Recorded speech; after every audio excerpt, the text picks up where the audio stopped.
My name is Hayes. I am 69 years old and the man who built an empire from the dirt up. I thought my legacy was secure in the hands of my only son. But last night I stood in the shadows of my own hallway and listened as his wife threw my hospital bill onto their expensive mahogany dining table. She told him I was not their responsibility and that he needed to find somewhere else for me to go. My son did not defend me. He simply kept cutting his steak. They truly believed I was just a helpless, senile old man rotting away in their basement. They had absolutely no idea that I was the invisible hand paying for that steak, that house, and the very air they breathed. Before I continue this story, let me know what city you are watching from in the comments below. Hit like and subscribe if you have ever had to teach an ungrateful person a lesson they will never forget. The smell of roasted garlic and expensive red wine drifted from the dining room. I had come upstairs to get a glass of water, but my feet stopped moving when I heard her voice.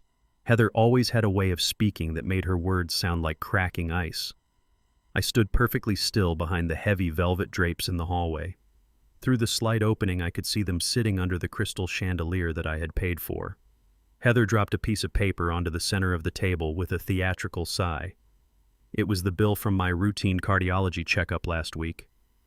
She leaned back in her custom-upholstered chair and crossed her arms.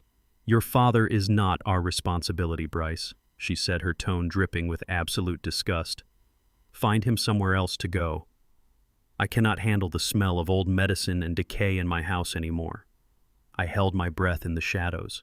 I waited for the boy I had raised to speak up. I waited for Bryce to slam his fist on the table and tell his wife to show some respect to the man who gave him everything. Instead, the only sound that followed was the scraping of a silver knife against a porcelain plate. Bryce carefully sliced his filet mignon. He did not look up. He chewed his food slowly, swallowed, and finally washed it down with a sip of wine. He told her he would look into state-funded facilities in the morning. He actually apologized to her. He said he knew I was ruining the aesthetic of their home and making her uncomfortable. The betrayal did not hit me like a sudden physical blow. It seeped into my bones like a freezing winter rain. This was the boy who used to ride shotgun in my delivery truck. This was the man who now sat at the head of a table I secretly owned, agreeing to throw me out like a piece of broken furniture. Heather smiled a wicked, satisfied smile. She said it was for the best, because having a frail old man wandering the halls was terrible for their social image. She complained that her country club friends were starting to ask awkward questions about why I was always around. Every word out of her mouth was a testament to her pure entitlement. But Bryce, giving his silent, cowardly approval, was the true crime. He had allowed this woman to banish me to the basement, and now he was giving her permission to erase me completely from his life. I did not storm into the dining room. I did not scream or demand gratitude. Anger is a cheap emotion, and I could not afford to be cheap right now. I quietly turned around and walked away. The wooden stairs leading down to the basement creaked under my weight, but I knew exactly where to step to keep my movements completely silent. The air down here was damp, heavy, and smelled of mildew. Heather had ordered the heating vents to the basement closed last winter because she claimed it was a ridiculous waste of energy to warm a storage space. My bed was nothing more than a cheap mattress pushed against a cold concrete wall, surrounded by cardboard boxes filled with my late wife Nadine's belongings. I sat on the edge of the mattress, wrapped a thin blanket around my shoulders, and let the dark reality wash over me. It had been 3 years since Nadine died of cancer. After she passed away, I felt a deep, crushing weariness in my soul. I wanted to see if the son we had poured our entire lives into was truly ready to lead the family and the business. So I made a choice to step back. I let my hair turn entirely gray. I wore old, faded clothes. I faked a slight limp and pretended my memory was starting to slip. I gave Bryce the title of Chief Executive Officer of my logistics company and let him believe he was running the world.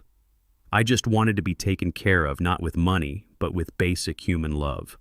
I wanted to see if my family would catch me when I pretended to fall. Instead, they kicked me while I was down. Sitting in that freezing basement, I closed my eyes and remembered the brutal early days.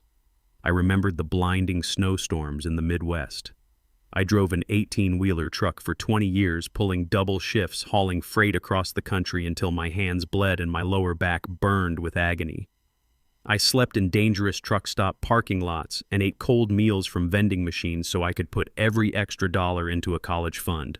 I built a massive logistics network from a single rusty truck so my son could walk onto an Ivy League campus and never have to scrub engine grease out from under his fingernails. I gave him a life of absolute privilege. And how did he repay that blood and sweat? By wearing bespoke Italian suits, acting like a self-made corporate genius, and letting his wife drive a luxury sports car while his father shivered in a damp cellar. Heather despised me because I was a walking reminder that their wealth was not aristocratic. She hated my rough hands and my quiet demeanor. She wanted a picture-perfect upper-class reality, and an old black man with calloused hands did not fit her magazine cover aesthetic. I had spent 3 years biting my tongue, watching them squander corporate dividends to maintain a ridiculous, flashy lifestyle. I had watched Bryce ignore the core values of the company to chase quick profits and meaningless social status. I had endured the constant microaggressions, the rolled eyes and the condescending tones when they thought I could not hear them. But tonight the charade was officially over. They did not just want me out of sight. They wanted me discarded like trash. My silence over the past few years was never a sign of weakness. It was calculation. It was observation. And the verdict was finally in. They were guilty of the worst kind of betrayal. I reached under the corner of the heavy mattress and pulled out a small, heavy steel lockbox. I punched in the 6-digit code and popped the lid open. Inside was not heart medicine or old forgotten photographs. It was a perfectly maintained, highly encrypted smartphone. I turned it on and watched the bright screen light up the dark, miserable basement. I did not have dementia. My mind was just as sharp and ruthless as the day I negotiated my first $1 million freight contract. I scrolled through my secure contacts and pressed a name. The phone rang twice before a deep, professional voice answered on the other end. It was Aaron, my corporate attorney, and one of the only men in Atlanta who knew the absolute truth about my empire. He asked if everything was all right. His voice was steady, but I could hear the underlying concern. I stared at the bare concrete wall opposite my bed and felt a cold, hard smile form on my lips. I told Aaron that the grand experiment was officially over. I told him my son and his wife had made their final decision, and now it was time for us to make ours. Aaron took a deep breath and asked what I wanted to do. I spoke clearly, firmly, and without a single trace of the frail old man I had pretended to be. I said, "Trigger the sunset clause immediately. I want you to drain the family trust by tomorrow morning. Yes, Aaron, all $10 million. Move every single penny to the private holding company and completely freeze their access to the primary accounts." I hung up the phone and tossed it back into the metal box. Upstairs, Heather and Bryce were probably pouring another glass of expensive wine, completely oblivious to the fact that the solid ground beneath their feet had just vanished. Tomorrow they were going to wake up and realize that the old man they threw away owned the entire world they lived in. I sat on the balcony of my penthouse suite at the Four Seasons Hotel, sipping a cup of expensive black coffee while looking out over the Atlanta skyline. But my attention was not on the beautiful morning view. It was entirely focused on the live video feed streaming on my tablet. Years ago, when I still ran my company from the executive floor, I had a security firm install high-definition hidden cameras throughout my entire house to protect my assets. My son and his wife never knew about them. At exactly 8 o'clock in the morning, my son made his move. Through the camera feed in the hallway, I watched Bryce walk toward the basement door. His steps were heavy and deliberate. In his right hand, he clutched a glossy, brightly colored brochure for a state-funded nursing facility called Pine Valley Elder Care. I could clearly see his lips moving as he walked down the wooden stairs. He was silently rehearsing the pathetic, cowardly speech he planned to give me. He was going to put his hand on my shoulder and tell me it was for my own safety. He was going to claim that he and Heather just could not provide the round-the-clock medical care I supposedly needed. But when he reached the bottom of the stairs, his rehearsed words died instantly in his throat. He stopped dead in his tracks, staring blankly ahead. The damp, miserable room was entirely empty. During the middle of the night, while they were fast asleep upstairs, I had a private logistics crew enter through the side door. They cleared out every single cardboard box, every piece of my late wife's clothing, and every personal item I owned in less than 10 minutes. The only thing left in that depressing space was the stained bare mattress. And resting perfectly in the center of that mattress was a set of heavy brass house keys and a small black USB flash drive. Bryce stood there staring at the empty room for a long minute. He did not run back up the stairs. He did not shout my name in a panic. He did not immediately grab his phone to call the police and report a missing elderly man. Instead, he let out a long, heavy sigh of absolute relief. He tossed the nursing home brochure into a nearby plastic trash can, walked over to the bed, grabbed the brass keys, and left the flash drive sitting right where it was. He did not care where I went in the middle of the night as long as I was permanently gone. He practically sprinted back up the stairs to find his wife. The camera feed switched to the massive chef's kitchen where Heather was pouring her morning matcha latte into a crystal glass. When Bryce rushed in and told her the basement was empty and I had left the house keys behind, she actually squealed with high-pitched delight. She wrapped her arms around his neck and kissed him deeply, celebrating my disappearance like they had just won the lottery. There was not a single ounce of human concern or worry in her bright blue eyes. She did not wonder if I was wandering the dangerous city streets alone or if I had suffered a medical emergency in the cold night air. To her, a pest had finally exterminated itself. She immediately pulled out her phone. She did not call the local hospitals. She called Julian, a high-end luxury contractor who catered exclusively to Atlanta's elite wealthy class. She aggressively demanded that he get his design team to the house immediately because she finally had the square footage cleared out to build her dream Tuscan-style wine cellar and tasting room. Watching her through the bright tablet screen, my blood ran ice cold as I remembered exactly what I had endured under that roof. Heather had spent the last 3 years treating me like a stray dog they were forced to foster against their will. She possessed a terrifying ability to deliver constant microaggressions with a sweet, polite, venomous smile. If I walked through the main foyer wearing my comfortable leather work boots, she would immediately call the maid to mop the Italian marble floors, complaining loudly that I was tracking in blue-collar dirt and ruining her pristine environment.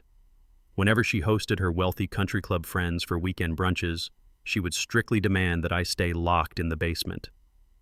If anyone ever asked about me, she would smoothly lie and say I was a distant, unfortunate relative they had taken in out of Christian charity. She never once admitted that the very house she was showing off was purchased entirely with my corporate money. She hated the aesthetic of my existence. She claimed my old cardigans clashed with her modern, minimalist decor. She once threw away my favorite ceramic coffee mug, a sentimental gift my late wife bought me 20 years ago simply because it had a chipped handle and looked too cheap to sit on her granite countertops. She wanted a picture-perfect upper-class reality, and she was more than happy to erase a grieving old man to get it.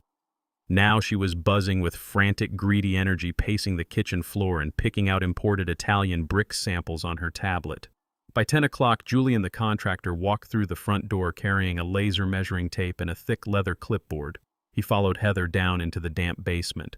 She pointed at the concrete walls with absolute disgust, ordering him to gut the entire space, tear out the old wiring, and install a state-of-the-art climate control system for her expensive wine collection. Bryce stood right next to her, puffing out his chest, acting every bit the wealthy master of the estate. He proudly told the contractor that money was absolutely no object and that his beautiful wife deserved the best of the best.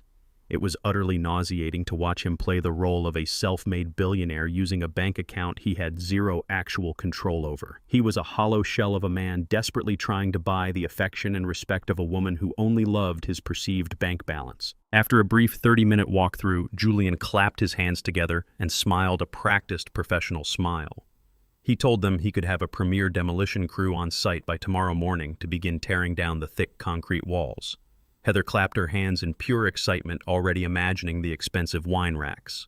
Julian pulled a sleek wireless mobile payment terminal from his leather briefcase. He calmly explained that a luxury project of this massive magnitude required a substantial upfront commitment to secure the imported materials and the priority labor force. He tapped a few numbers into the glowing screen and politely asked for a $25,000 initial deposit. Bryce did not even blink at the massive number. He confidently reached into his tailored suit jacket and pulled out his heavy titanium Centurion black card. He handed it to the contractor with a smug, arrogant smirk, wrapping his arm tightly around Heather's waist to pull her close. Julian took the heavy metal card, inserted the gold chip into the bottom of the payment terminal, and waited for the approval network. I leaned closer to my tablet screen on the hotel balcony, watching the live feed with intense, burning satisfaction. The payment terminal beeped twice. It was a harsh, loud, piercing negative sound that echoed clearly across the quiet kitchen. Julian frowned, slightly, muttered a quick apology, and pulled the titanium card out to try swiping the magnetic stripe instead. He swiped it quickly and firmly. The machine let out the exact same harsh double beep. Julian looked down at the bright digital screen, his professional smile completely vanishing in an instant. He looked up at Bryce with a strange mixture of utter confusion and quiet pity. Bryce demanded to know what the problem was, his voice suddenly thick with defensive irritation. Julian cleared his throat awkwardly and turned the digital screen around so Bryce and Heather could see it for themselves. The contractor read the glowing red letters out loud to the room. Transaction declined. Account frozen by primary owner. Bryce snatched the small machine from the contractor's hand, staring hard at those 5 devastating words as all the color rapidly drained from his face. Bryce did not say a single word to the luxury contractor standing in his kitchen. He snatched the titanium credit card, turned on his heel, and sprinted out the front door without any explanation.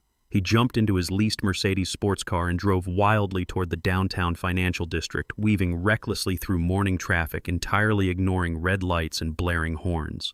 My attorney Aaron had already called the branch manager of the wealth management bank to warn him about the incoming storm. Aaron was sitting comfortably in his own office, listening to the entire encounter through an open, muted conference line. He later described every beautiful, pathetic detail to me with immense satisfaction. Bryce marched through the polished marble lobby of the bank like a furious dictator who had just been terribly insulted by his subordinates. He completely ignored the front desk receptionist, shoved past the heavy glass security doors, and barged straight into the branch manager's private office without knocking. He slammed his heavy black card onto the polished mahogany desk with enough force to scratch the expensive wood. He was sweating heavily through his custom-tailored designer shirt, his face flushed crimson red with absolute rage and rising panic. He leaned over the desk and started screaming at the top of his lungs about a catastrophic system error that was blocking his funds. He demanded that the manager fix the frozen account immediately and issue a massive apology. He shouted that he was the chief executive officer of the largest private logistics firm in the state and that he had over $10 million sitting securely in his family trust. He aggressively threatened to pull every single asset, ruin the manager's long career, and sue the entire financial institution into the ground by the end of the business day if his card was not reactivated. The branch manager, a seasoned financial professional who handled billionaires and corporate titans on a daily basis, did not even flinch at the childish temper tantrum. He calmly asked Bryce to lower his voice and take a seat in the leather chair. Bryce stubbornly refused to sit down. He paced back and forth across the thick wool rug, waving his arms and violently demanding access to his money. He genuinely believed he was the untouchable master of his universe, demanding immediate access to the enormous wealth he thought he rightfully owned. The manager calmly adjusted his silver wire-rimmed glasses, typed a few quick keystrokes into his secure computer terminal, and turned his large monitor around so my son could see the screen for himself. He told Bryce there was no system error, no technical glitch, and absolutely no mistake on the part of the bank. The account balance displayed on the bright glowing screen was exactly $0.00. Bryce abruptly stopped pacing. He stared at the flat screen, his mouth opening and closing silently like a suffocating fish. He demanded to know where his inheritance went and who had authorized a withdrawal of that magnitude. The manager folded his hands together on the desk and delivered the cold, hard reality of trust law. He patiently explained that the $10 million was never an inheritance because I was not dead yet. The money was held in a strictly controlled, revocable living trust. Bryce was completely ignorant of how true generational wealth actually functioned in the real world. He falsely assumed that because his name was listed as a secondary discretionary beneficiary, the money belonged to him to spend as he pleased, treating the trust like a personal unlimited checking account. The manager coldly corrected this arrogant assumption. He explained that as the sole grantor and primary trustee, I maintained absolute 100% legal control over every single asset within that financial vehicle. I had the unquestionable right to amend, dissolve, or completely drain the accounts at any time for any reason without ever notifying him or seeking his permission. Early this morning, my attorney executed a legally binding directive to transfer every single penny into a secure private holding company that Bryce could not touch or even locate. The crushing weight of his horrifying reality finally began to sink in. For years, Bryce strutted around corporate boardrooms acting like a brilliant, self-made titan of modern industry. He truly believed his fancy business degree and his loud, aggressive management style were generating his massive lifestyle. But that was nothing more than a carefully constructed illusion I allowed him to live inside. The brutal truth was that his actual salary as the chief executive officer barely covered the exorbitant property taxes on his luxury estate and the insurance on Heather's sports cars. The massive company dividends, the millions of dollars that funded his expensive overseas vacations, the elite country club memberships, and their endless designer wardrobes were all quietly routed through my personal holding company before being deposited into the family trust. I had been feeding them a massive monthly allowance, letting him play the role of a big shot while he treated me like a useless, disgusting burden who was no longer fit to sit at his dining table. Now, standing in that quiet bank office, Bryce finally realized the devastating truth. His father was not a clueless, senile old man who needed to be locked away in a damp basement. His father was the invisible architect of his entire existence.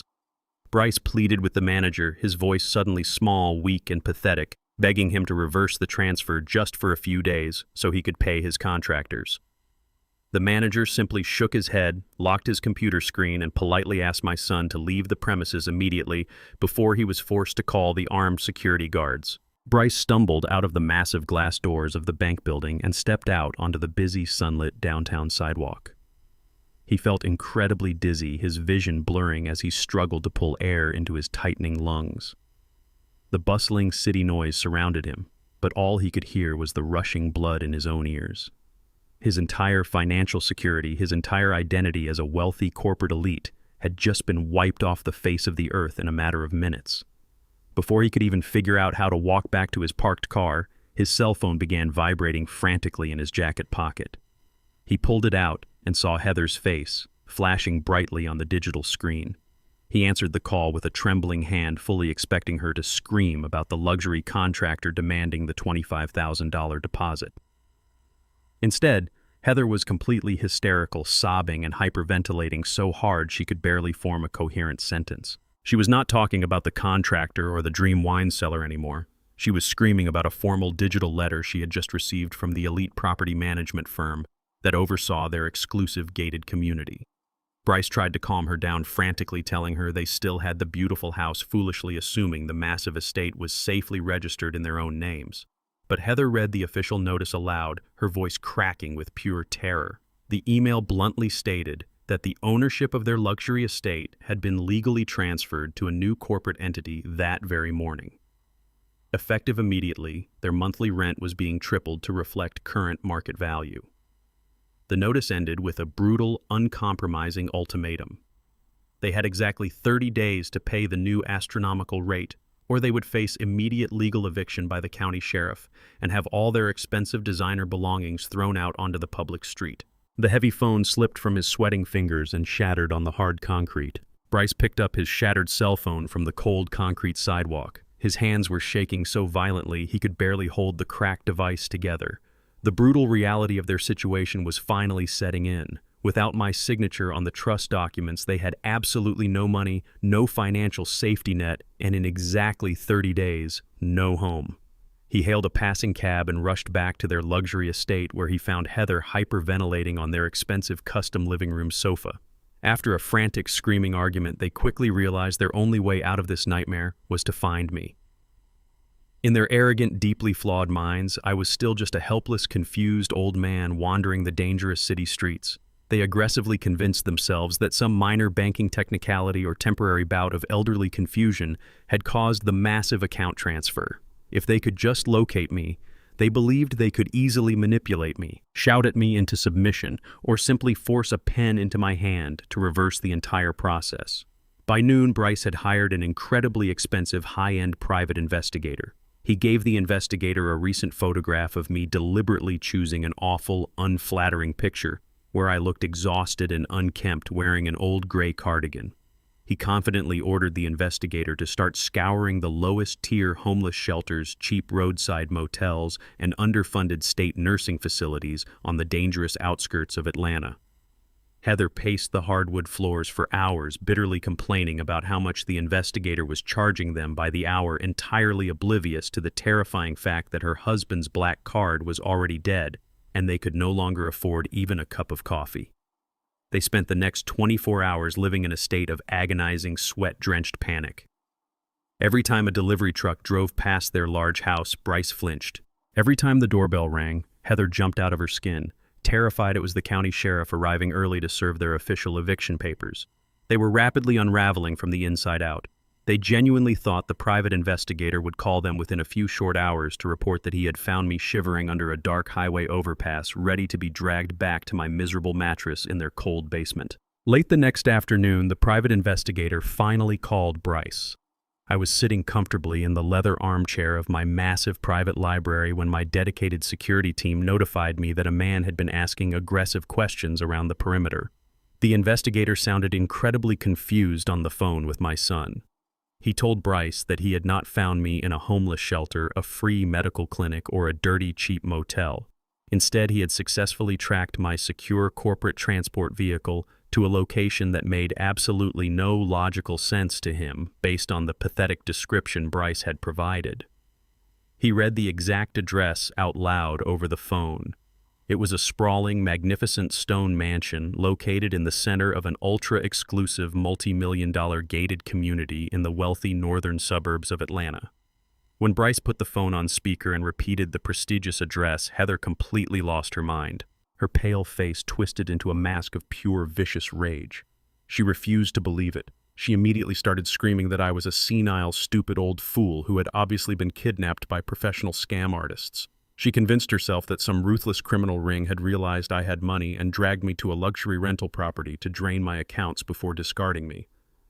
It was the only narrative her entitled toxic brain could possibly accept. She could not comprehend a reality where the dirty old man she banished to the basement was actually a king sitting on his own throne. She grabbed her designer purse, ordered Bryce to get into her Porsche, and demanded they go rescue the old fool so they could get their stolen money back. As they sped recklessly toward the northern suburbs, breaking every speed limit on the highway, they had absolutely no idea about the deep history of the address they were navigating toward. 5 years ago, before my beautiful wife Nadine got sick, we had quietly purchased that sprawling estate through an anonymous corporate trust. It was supposed to be our peaceful retirement sanctuary, a quiet place with acres of manicured gardens where we could grow old together, far away from the daily stress of the logistics empire. Nadine had personally picked out the imported marble floors and the custom mahogany doors. But when the cancer aggressively took her from me, I could not bring myself to move into that massive house alone. The empty halls felt too heavy with the ghosts of our unfulfilled plans. So I left it perfectly maintained by a full private staff, but entirely vacant, a silent monument to the life we were supposed to share. I chose to stay in the old family house with Bryce, desperately hoping to find some comfort in my only son. I let them banish me to the basement because the physical discomfort distracted me from my broken heart. Bryce and Heather never knew about the grand estate because they never once asked me about my plans, my dreams, or my finances. They were so blinded by their own greed and their desperate need to look wealthy for their country club friends that they never realized they were living off the scraps of a massive fortune they could not even begin to comprehend. Now they were driving straight into the fortress I had built completely unarmed and severely outmatched. I sat quietly in the dark command center of the estate, surrounded by a glowing wall of high-definition security monitors. The private security team I employed consisted of highly trained former military professionals who guarded the perimeter of the community 24 hours a day. Through the main camera feed, I watched Heather's white Porsche aggressively pull up to the massive wrought iron front gates. Bryce rolled down his window and started shouting furiously at the uniformed guard standing safely inside the reinforced security booth. He was wildly waving his arms, demanding immediate entry, loudly claiming his elderly father was being held hostage inside the community by financial predators. Heather was leaning over the center console, aggressively honking the horn of the sports car, her face red with frantic, entitled anger. They looked like absolute fools screaming at a heavy iron gate that would never open for them. The head of my security detail, a large, deeply professional man named Marcus, tapped his earpiece and looked directly into the camera connecting to my command center. He calmly asked me how I wanted to handle the highly aggressive individuals blocking the front entrance. I leaned forward in my expensive leather chair and stared coldly at the glowing monitors. I looked at the son who had sat silently while his wife threw away my medical bills. I looked at the woman who had happily planned to tear down my miserable basement room to build a wine cellar the moment she thought I was gone. I did not feel a single ounce of pity or hesitation. I reached out and pressed the glowing silver intercom button on my heavy wooden desk. My voice was steady cold and echoed with absolute authority through the security system. I told Marcus that the frantic people at the gate were not my family. I told him they were hostile intruders, attempting to harass a private resident. "Security, we have trespassers," I said, watching Bryce violently kick the heavy iron gate in sheer frustration. "Call the police and have them removed immediately." 2 county police cruisers arrived less than 10 minutes later, their tires screeching violently against the pristine asphalt of the exclusive neighborhood. The bright red and blue emergency lights flashed brilliantly against the towering iron gates of my estate. Before the officers could even fully step out of their patrol vehicles, Heather threw herself into a desperate, highly theatrical performance. She sprinted toward the closest police officer, tears streaming rapidly down her perfectly contoured face, her voice trembling with manufactured hysteria. She grabbed the heavy fabric of the officer's uniform sleeve and began sobbing loudly. She fed them a horrific, carefully constructed story about how her deeply vulnerable, mentally declining African-American father-in-law had been ruthlessly abducted from his loving home in the middle of the night. She aggressively painted me as a frail, severely confused elder suffering from advanced dementia, completely incapable of making my own basic decisions. She insisted that an organized ring of violent financial predators had locked me inside one of these massive estates to systematically drain my life savings. Bryce quickly stepped in right beside her, playing the role of the frantic, deeply concerned son. He aggressively demanded that the officers breach the security gate immediately, claiming it was an extreme medical emergency and that my life was in imminent deadly danger. The officers listened to their frantic screaming, looking understandably concerned, but also highly cautious. This was one of the most exclusive, heavily guarded zip codes in the entire state of Georgia. You did not simply kick down the reinforced doors of billionaires without a hard warrant. One of the officers unclipped his shoulder radio to call for immediate tactical backup, genuinely believing he had stumbled into a high-stakes kidnapping situation involving a vulnerable minority elder. Heather continued to wail, burying her face in Bryce's chest. It was a sickening display. She was actively weaponizing my age and my race to manipulate the police into doing her dirty work. She was fully confident that the heavily armed officers would storm the property, find a confused old man, and hand me right back over to them so they could finally force me to sign my trust fund back into their greedy hands. But before the officer could speak a single word into his radio, the heavy mechanical gears of the main gate began to grind loudly. The massive iron doors slowly swung inward, revealing the beautifully landscaped grounds of my property. The flashing police lights illuminated the wide, perfectly paved, circular driveway. I did not come wandering out in a stained undershirt and tattered slippers looking for help. I drove a sleek black electric golf cart down the long driveway and parked it right at the threshold of the property line. I stepped out of the cart and stood at my full height. I was not the hunched, broken, pathetic man they had forced to sleep on a bare mattress in a damp basement. I was wearing a sharp, custom-tailored navy blue linen suit with a crisp, perfectly pressed white shirt and polished leather loafers. My posture was perfectly straight, my shoulders were broad, and my expression was completely unreadable. I looked exactly like the man who had built a massive logistics empire from absolute scratch. The police officers immediately lowered their hands from their heavy duty belts, completely taken aback by my commanding, authoritative presence. Heather abruptly stopped crying. Her fake tears vanished instantly, and her mouth hung open in absolute shock. Bryce took a physical step backwards, stumbling over his own feet, staring at me as if a terrifying ghost had just materialized from the concrete pavement. He had not seen me stand this tall or look this sharp since before his mother passed away. I walked calmly toward the lead police officer, completely ignoring my son and his wife as if they were nothing more than invisible insects. I reached into my breast pocket and pulled out a thick, neatly folded legal document bearing the official stamped seal of the county court. I handed it smoothly to the officer. I told him in a clear, deep, unwavering voice that I was not a hostage and I was certainly not suffering from any form of cognitive decline. I calmly explained that I was the sole legal owner of the multi-million-dollar estate behind me, and the 2 frantic people standing on the public sidewalk were currently violating a strict court-approved restraining order. I had instructed my brilliant attorney, Aaron, to file the protective order first thing that morning, citing extreme financial abuse, emotional harassment, and trespassing. The officer opened the heavy document and carefully read the judge's bold signature. He looked from the official legal paperwork to me and then glared sharply at Heather, instantly realizing he had been played for an absolute fool by a hysterical, lying woman.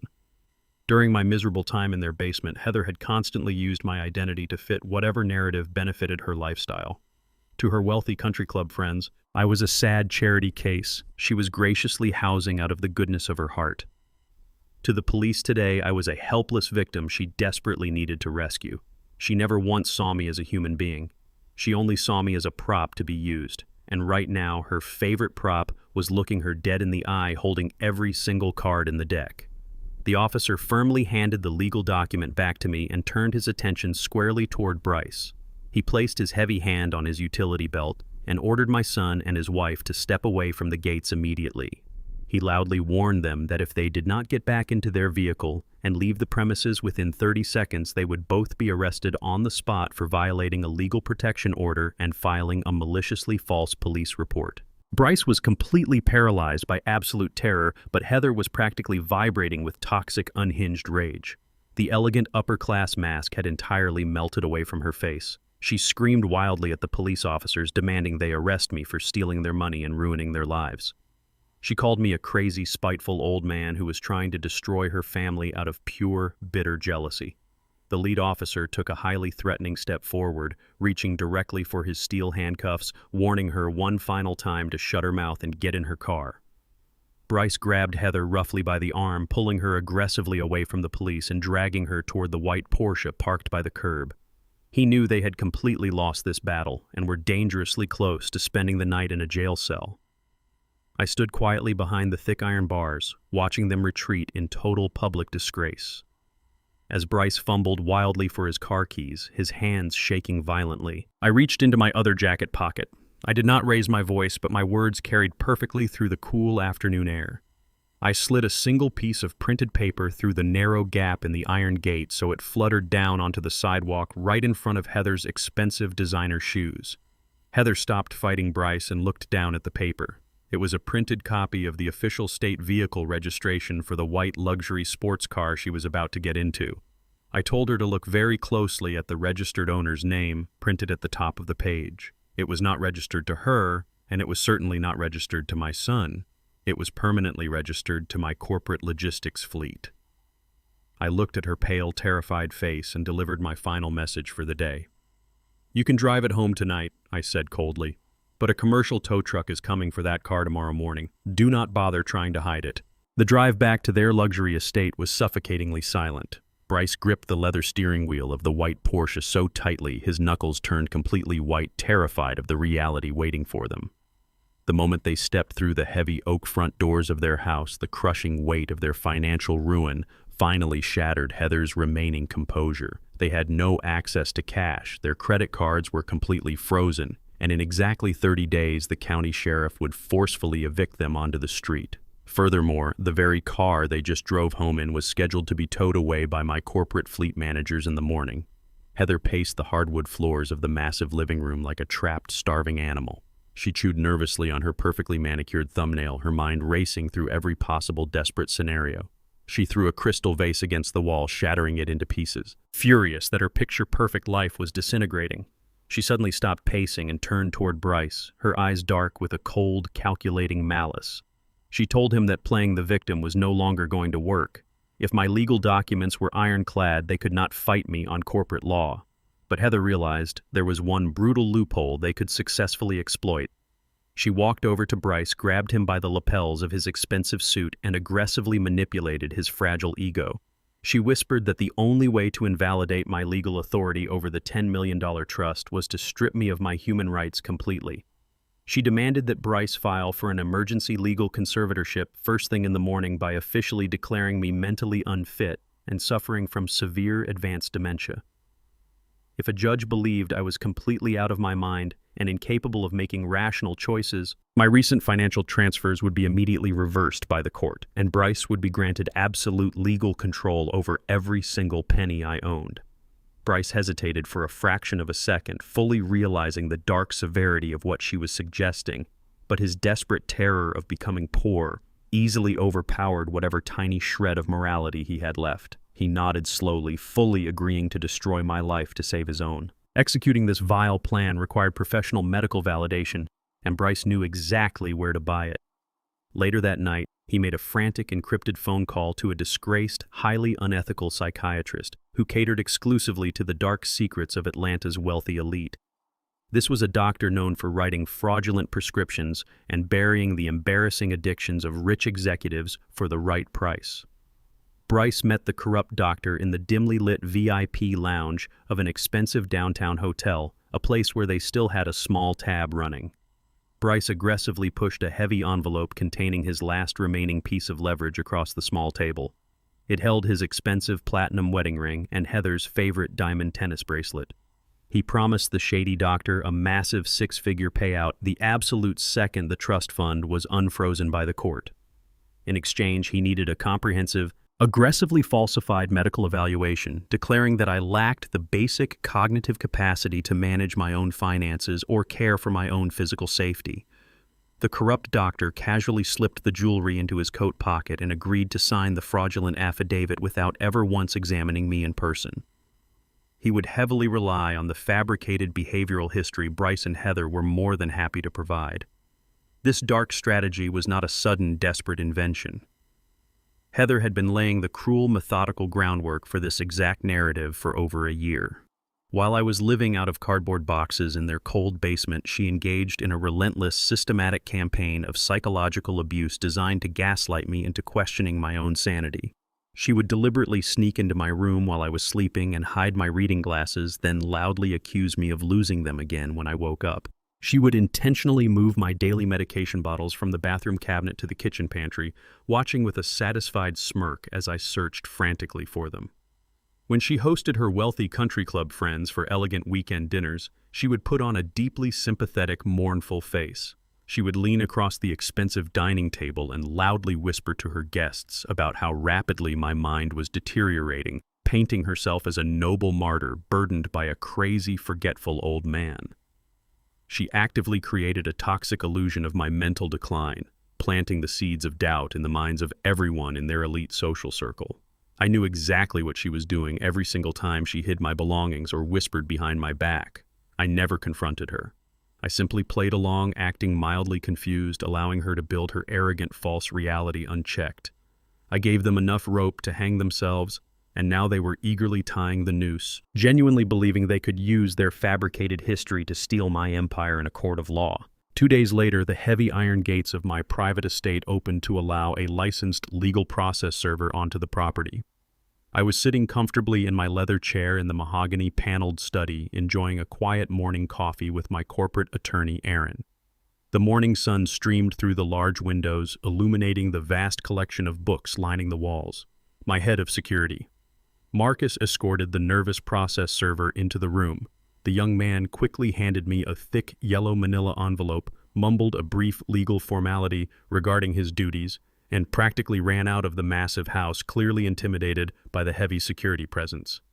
I set my porcelain coffee cup down on the desk, picked up a silver letter opener, and cleanly sliced the heavy envelope open. I pulled out a towering stack of official court documents stamped with the county seal. It was an emergency petition for a permanent conservatorship, accompanied by the fraudulent psychiatric evaluation detailing my supposed severe cognitive decline. They were demanding an immediate hearing to strip me of my financial independence and place Bryce in total control of my medical and legal destiny. I did not feel a single pulse of anxiety, fear, or anger. I calmly slid the thick stack of papers across the polished wooden desk toward Aaron. He picked up the fraudulent medical report, adjusted his glasses, and read through the aggressive lies my son had paid a corrupt doctor to write.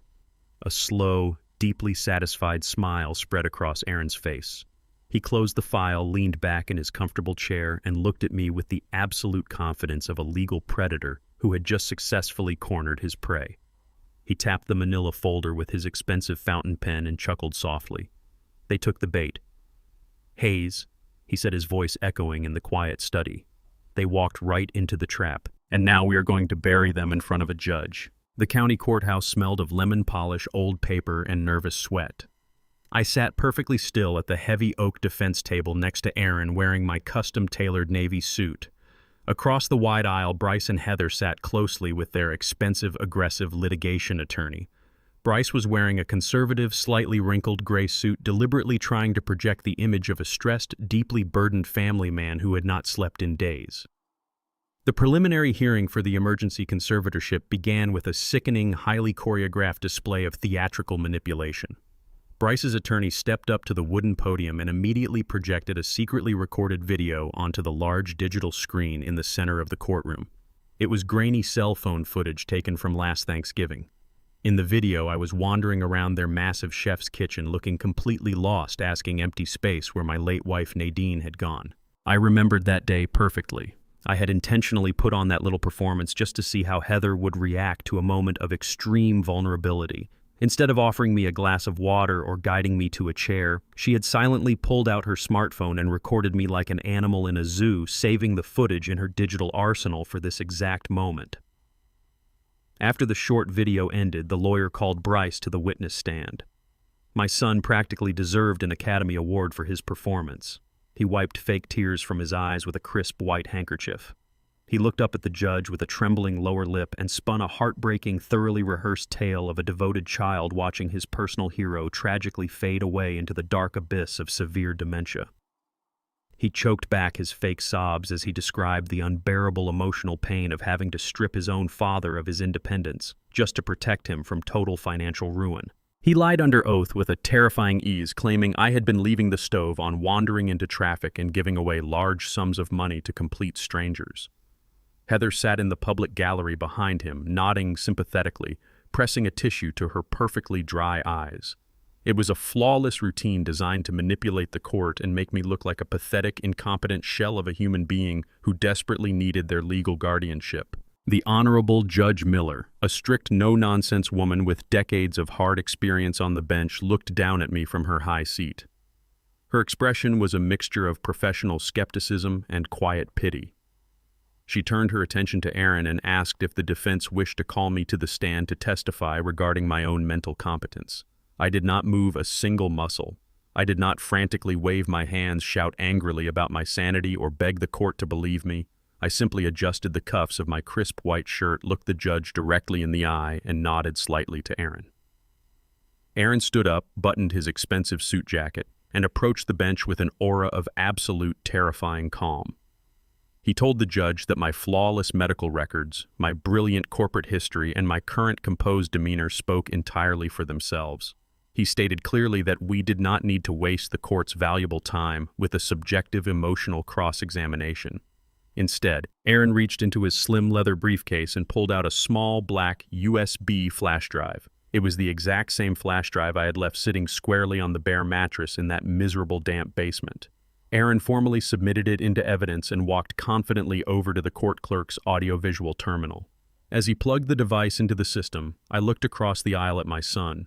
For the first time all morning, the confident, tearful mask on Bryce's face slipped just a fraction. His eyes locked onto the small black device and a shadow of confusion crossed his features. When I first moved into their basement 3 years ago, I knew exactly who Heather was, and I was rapidly learning exactly what kind of monster my son had become. I knew that living under their roof was a massive strategic vulnerability. So I used my extensive corporate logistics network to hire an elite, highly discreet private espionage team. While Bryce and Heather were away on a luxury vacation paid for entirely by my company dividends, I arranged for the security team to enter the house disguised as pest control contractors. They seamlessly embedded microscopic motion-activated audio recorders into the concrete walls, the wooden ceiling beams, and the air vents of that dark basement. I knew Bryce and Heather would eventually come down to that miserable room to plot against me, falsely assuming it was the only place in their massive house where they could speak freely without their wealthy country club friends or the cleaning staff overhearing their toxic plans. They thought they had banished me to a forgotten blind spot. They never once realized I had turned my own prison cell into a highly sophisticated, inescapable surveillance trap. Every single cruel whisper, every greedy financial calculation, and every toxic argument they had over the past 3 years had been captured, digitally encrypted, and securely uploaded directly to my private cloud servers. I had spent hours listening to their true voices in the dark. I knew every secret they thought they had buried, and now I was going to force them to listen to their own sins in a court of law. Aaron clicked a digital file on the computer screen, and the heavy courtroom speakers crackled to life. The audio was crystal clear, capturing a desperate conversation from just a few nights ago, right after they realized their bank accounts were frozen. Heather's sharp, venomous voice echoed off the tall, wood-paneled walls of the courtroom. She was aggressively telling Bryce that playing the victim was not enough, and that they needed to officially declare me mentally incompetent to seize the $10 million back.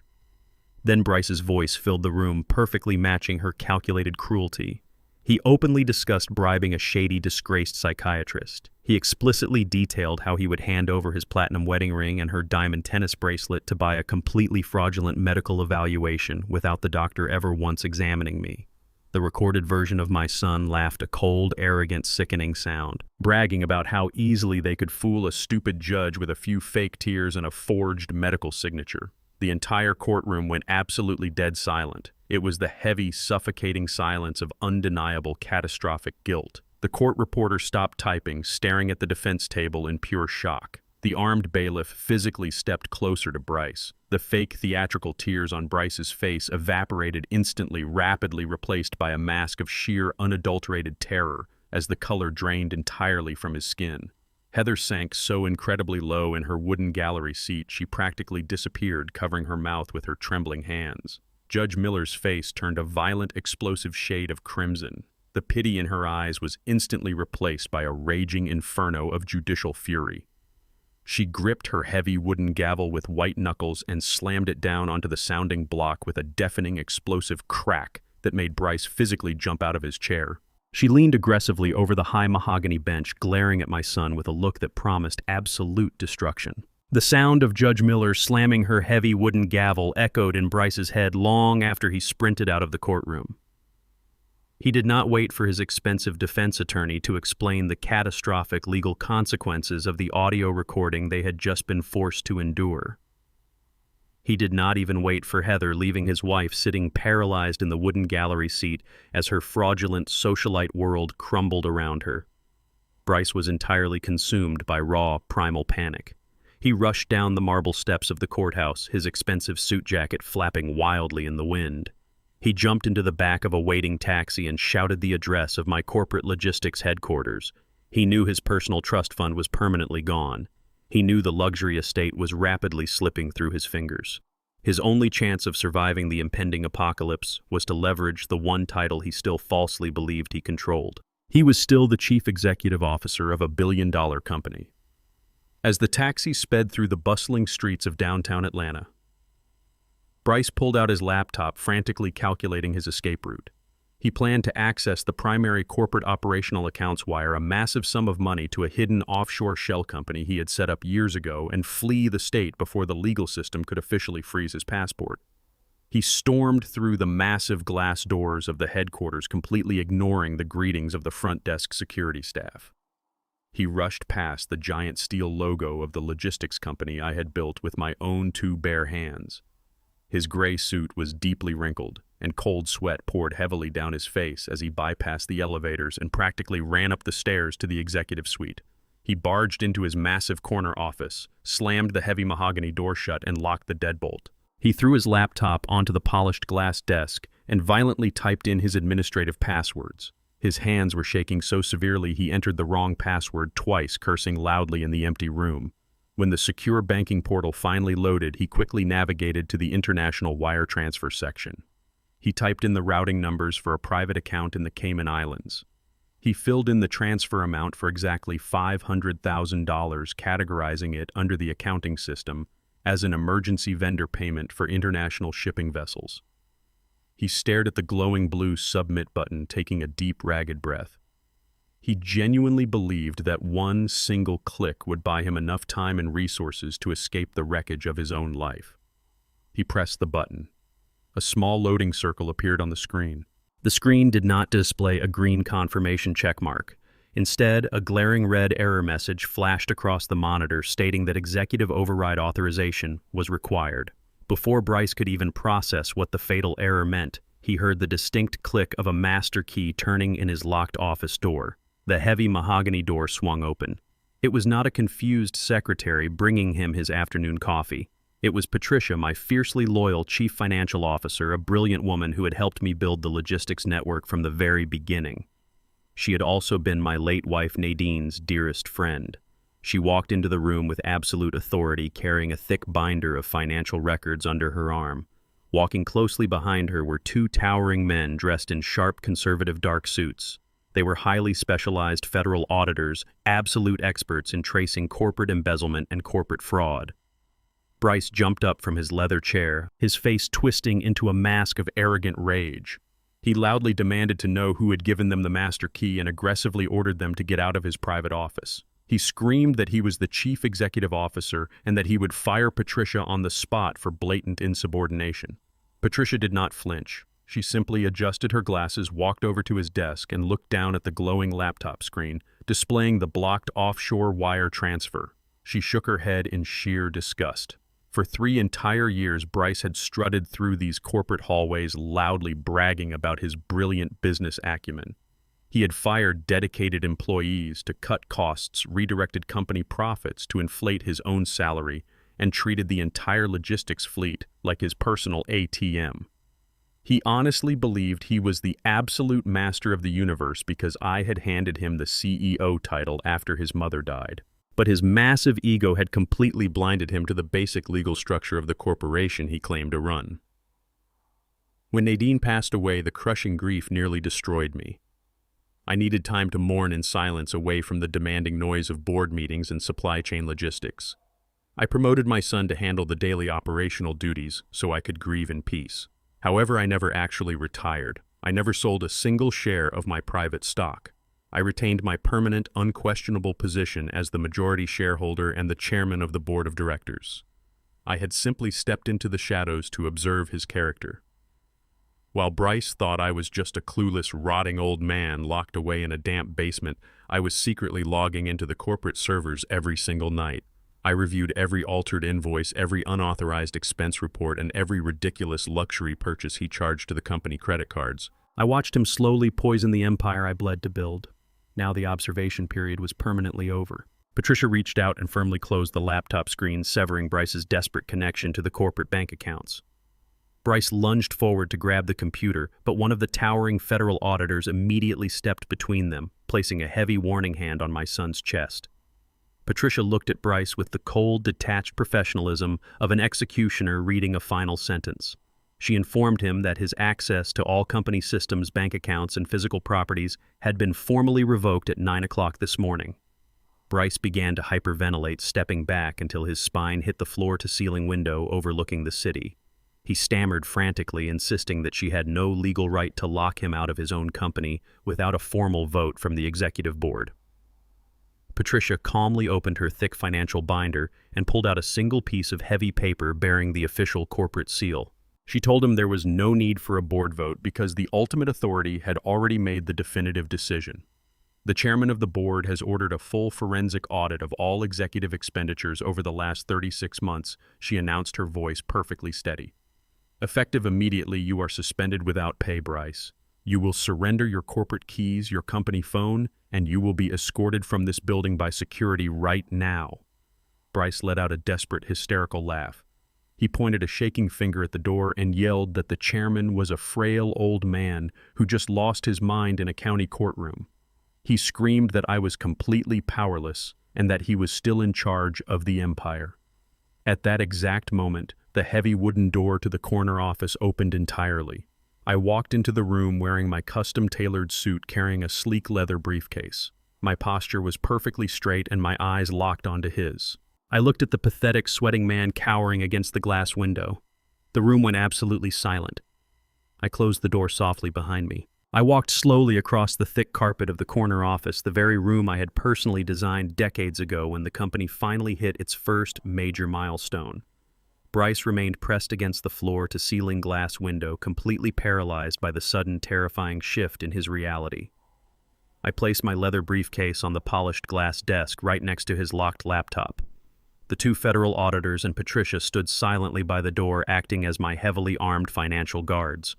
I unlatched the briefcase. The sharp metal click echoed like a gunshot in the perfectly quiet room. I reached inside and pulled out a thick stack of printed corporate ledgers heavily marked with bright red ink by my forensic accounting team. I looked directly at the man, sweating profusely against the glass, and began to read his sins aloud. I did not raise my voice. I spoke with the cold, clinical precision of a surgeon amputating a rotting limb. I read the exact dates and the exact dollar amounts of his fraudulent wire transfers. I read aloud the $200,000 he categorized as heavy truck maintenance, which he had actually diverted directly to a luxury jeweler in Paris for a diamond Cartier necklace. I detailed the $85,000 marked as employee health benefits secretly funneled into a highly volatile offshore cryptocurrency exchange because he wanted to play the role of a modern tech investor for his wealthy friends. That crypto investment had completely crashed within 3 weeks, wiping out funds meant for the dental and medical care of my hardworking drivers. I turned the heavy page, my eyes locking onto his terrified face. I exposed the fake vendor invoices he had systematically created to purchase the diamond tennis bracelet Heather wore to her exclusive country club luncheons. The incredibly bitter irony was that he had just handed that very same bracelet over to a corrupt doctor in a desperate bid to steal my remaining wealth. He had set up fake international shipping shell companies to siphon off the quarterly profits, foolishly believing Patricia would never look closely at the overseas accounts. He had treated my life's work, the blood and sweat of my entire existence, as his own personal piggy bank to fund a ridiculous, shallow masquerade. I tossed the heavy stack of papers onto the desk. The loud smack made him physically flinch. Bryce suddenly pushed himself off the glass window. The arrogant, untouchable corporate titan facade was entirely gone. In his place was a pathetic, terrified little boy facing the absolute destruction of his fake world. He stumbled forward, his legs shaking so badly he could barely stand, and actually dropped to his knees right in front of the desk. He grabbed the edge of the glass, his trembling fingers leaving greasy sweat marks, and began to beg. He did not apologize for the massive betrayal or the theft of the employee funds. Instead, he desperately tried to justify it. He looked up at me with wide, frantic eyes and blamed his wife. He blamed the suffocating immense pressure of marrying into Heather's aristocratic old money white family. He told me I could never possibly understand what it was like to sit at their massive mahogany dining tables and feel like a blue-collar imposter.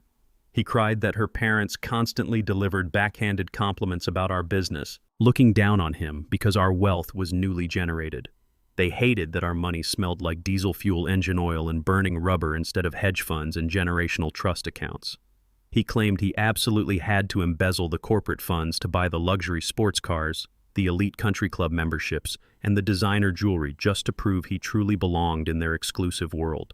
He said he was only trying to protect our family name and elevate our social standing in a society that actively wanted to reject him. The sheer audacity of his pathetic excuse made my stomach turn. I looked down at the sobbing man on the floor and felt nothing but a cold, heavy disgust. I told him to get off his knees and stand up like a man. I reminded him exactly where he came from. I told him about the freezing winter nights I spent sleeping in the unheated cab of my truck eating stale gas station sandwiches just so he could walk into an Ivy League university wearing a warm coat. I told him his mother Nadine used to scrub the thick black grease out of my work shirts by hand, smiling because she knew we were building a solid, honest foundation for his future. We did not build a multi-million-dollar logistics empire so he could seek the hollow validation of arrogant snobs who judged a man solely by the designer label on his suit. I leaned over the desk, my voice dropping to a dangerous low register. I told him he did not steal to survive. He stole because he was incredibly weak. He was so desperate to be accepted by people who secretly despised him that he was willing to destroy the very father who had handed him the world. I completely shut down his pathetic attempt to play the victim. He was a thief, a liar, and a coward, and he was going to face the federal consequences of his actions. Bryce stood up slowly, wiping his running nose with the back of his trembling hand. He finally realized the begging was utterly useless. My expression was carved from solid stone, completely devoid of the paternal warmth he had recklessly taken for granted. The financial auditors were already boxing up his personal files and seizing his hard drives, preparing to hand the devastating evidence over to the federal authorities. He looked around his massive corner office, deeply understanding that his entire corporate kingdom had burned to the ground in a matter of minutes. He swallowed hard, desperately trying to salvage one tiny sliver of his shattered dignity. He mumbled that he just needed to go home to his wife. He foolishly said they would hire a defense attorney, leverage Heather's family connections, and figure out a massive repayment plan to keep him out of federal prison. I let out a short, dry laugh that held absolutely no humor. I reached back into my leather briefcase one final time. I pulled out a thin, plain manila folder and dropped it right on top of the red ink ledgers. I looked at my son and told him he needed to worry a lot less about the logistics company and a lot more about the terrible woman he had destroyed his own life to impress. I slid the folder across the smooth glass desk so it stopped right at his fingertips. I calmly informed him that his beloved wife had visited a high-powered family law attorney yesterday afternoon, mere hours after realizing the bank accounts were completely frozen and the house was lost. She did not want to stand by his side and fight a federal fraud case. She wanted to escape the sinking ship immediately and secure whatever cash she could grab. "Open it," I commanded. Bryce opened the folder with shaking hands. It was an emergency petition for divorce. She was ruthlessly demanding full sole custody of their son, permanent alimony, and exactly half of the marital assets she falsely believed he still possessed. I looked him dead in the eye and delivered the final blow. "She is leaving you, Bryce, and she is trying to take the exact same money you just lost." I watched my son stumble out of my corporate office, clutching the manila folder like it was a live grenade ready to detonate. He did not go to a quiet bar to drink and process his massive failure.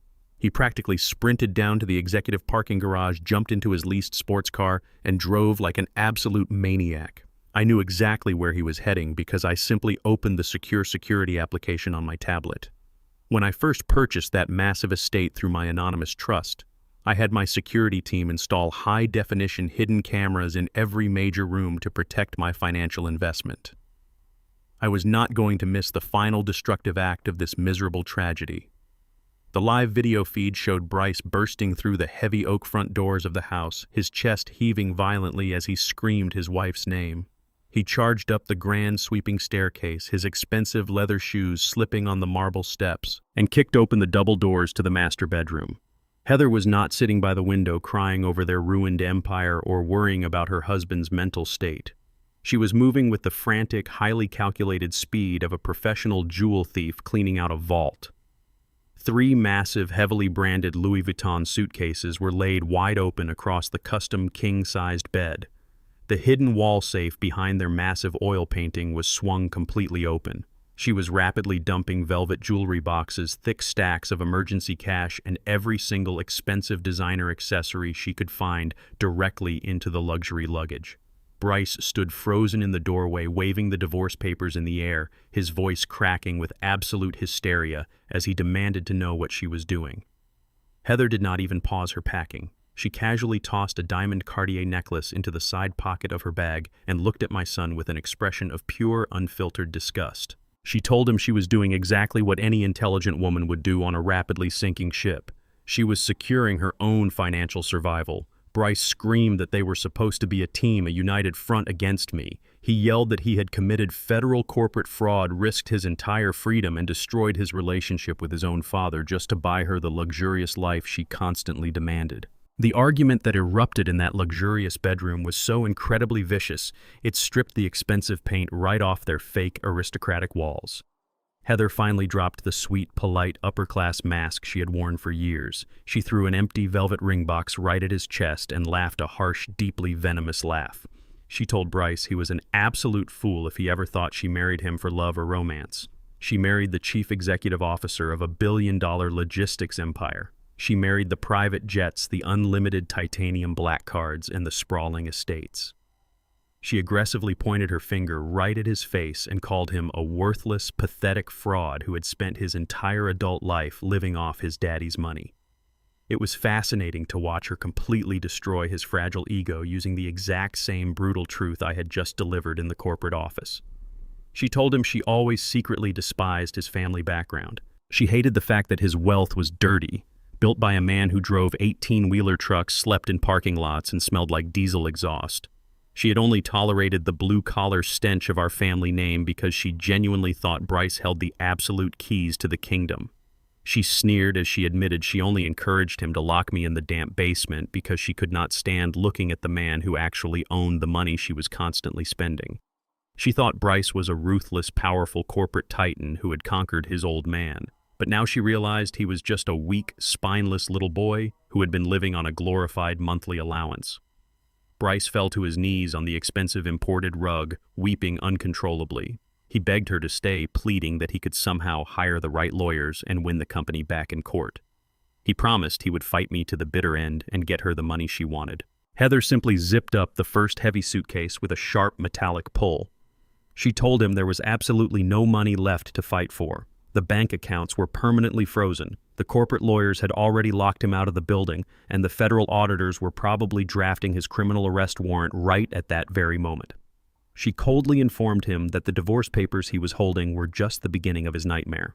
Her high-priced family law attorney was going to paint Bryce as a deranged financial criminal, ensuring she walked away with absolute sole custody of their son and every single piece of marital property that had not been seized by the government.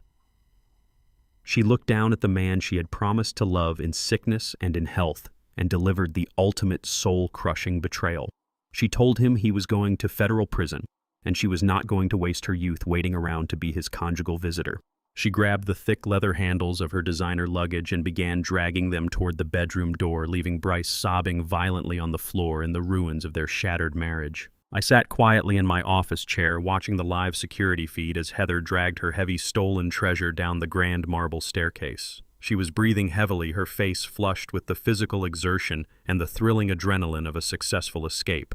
She reached the grand foyer, adjusted her expensive cashmere coat, and confidently reached for the polished brass handle of the heavy front door. She fully believed she had outsmarted everyone. She thought she was walking out of that massive house as a wealthy, independent victim, ready to start a brand new life with millions of dollars in stolen jewelry funding her fresh start. But she pulled the heavy door open and stopped dead in her tracks, her confident smile evaporating instantly.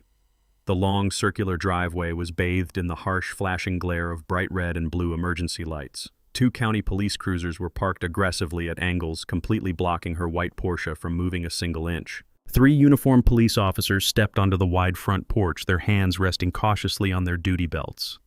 Heather immediately tried to put on her polite, victimized socialite smile, opening her mouth to weave another manipulative lie about leaving an abusive husband. But the lead officer did not ask if she needed any help carrying her heavy luggage to her car. He pulled out a folded search and seizure warrant and firmly asked her to step away from the bags.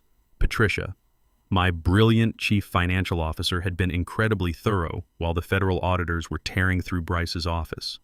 Patricia had handed the authorities the exact serial numbers and purchase receipts for every single piece of luxury jewelry Bryce had bought using the stolen corporate funds. The diamond tennis bracelet, the Cartier necklaces, and the luxury watches packed tightly inside those designer bags were not protected marital assets. They were the direct, traceable proceeds of massive corporate embezzlement. They were material evidence in a federal grand larceny investigation. The officer grabbed the handle of her suitcase, looked her dead in the eye, and told her that every single piece of jewelry she was trying to steal belonged to my company, and she was not taking a single diamond anywhere. The flashing red and blue emergency lights cut violently through the quiet, pristine darkness of the exclusive gated community. The harsh colors illuminated Heather's pale, horrified face as she stood completely frozen on the wide front porch.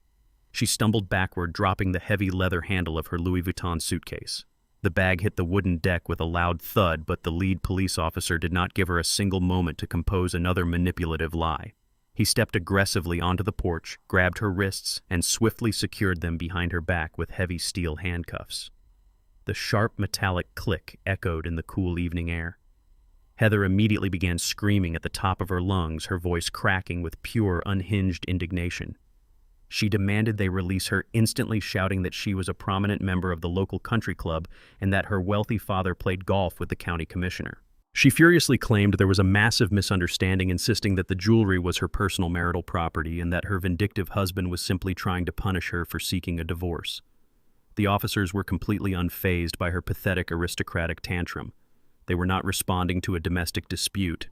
They were executing a federal search and seizure warrant authorized by a federal judge, backed entirely by the meticulous forensic accounting of my brilliant chief financial officer. One officer calmly read Heather her Miranda rights while another systematically opened her luxury luggage right there on the front porch. The velvet boxes spilled out under the bright flashlights, revealing the stolen diamonds, the heavy gold chains, and the expensive luxury watches. A female officer even reached directly into the side pocket of Heather's expensive cashmere coat and pulled out the Cartier necklace she had hurriedly stuffed away just minutes ago. Heather's arrogant, untouchable mask completely shattered. The wealthy neighbors from the adjacent mansions had started stepping out onto their manicured lawns, watching the entire humiliating spectacle unfold. She was no longer a wealthy socialite, leaving her ruined husband to start a glamorous new life. She was a common thief caught dead to rights in front of the very people she had spent years desperately trying to impress. As the officers guided her roughly down the porch steps toward the back of the patrol cruiser, Heather began sobbing uncontrollably. The reality of the cold steel around her wrists finally broke through her profound entitlement. She begged hysterically for one phone call before they locked her in the back of the squad car. The lead officer sighed, retrieved her cell phone from her designer purse, and allowed her to use it on speaker mode while she remained securely handcuffed. She frantically dialed her father, the proud patriarch of her supposedly elite, untouchable old money family. When he answered the phone, Heather wept loudly, begging him to send their high-priced corporate lawyers to the county jail and wire her bail money immediately. She rapidly admitted that Bryce's company was seizing everything and that she was currently being arrested on her front lawn for possessing stolen corporate assets. She pleaded with him to save her from the absolute humiliation of spending the night in a concrete holding cell. There was a long, incredibly heavy silence on the other end of the line. When her father finally spoke, his voice carried through the speaker, but it held absolutely no warmth, no comfort, and no parental concern. He did not ask if she was physically hurt. He did not ask how the police were treating her. He strictly asked if her name was officially listed on the federal fraud indictments alongside Bryce. When Heather frantically confirmed that the police considered her an active accomplice in the grand larceny, her father's tone turned to absolute unforgiving ice. He told her she had brought unimaginable public disgrace to their family name. He coldly informed her that they would not be sending a lawyer, and they certainly would not be paying a single dime for her bail. Then, without another word, he hung up the phone. The dead dial tone echoed loudly in the quiet driveway. I sat in my dark, quiet library miles away watching the brutal rejection unfold perfectly on my tablet screen, and I felt a deep poetic justice.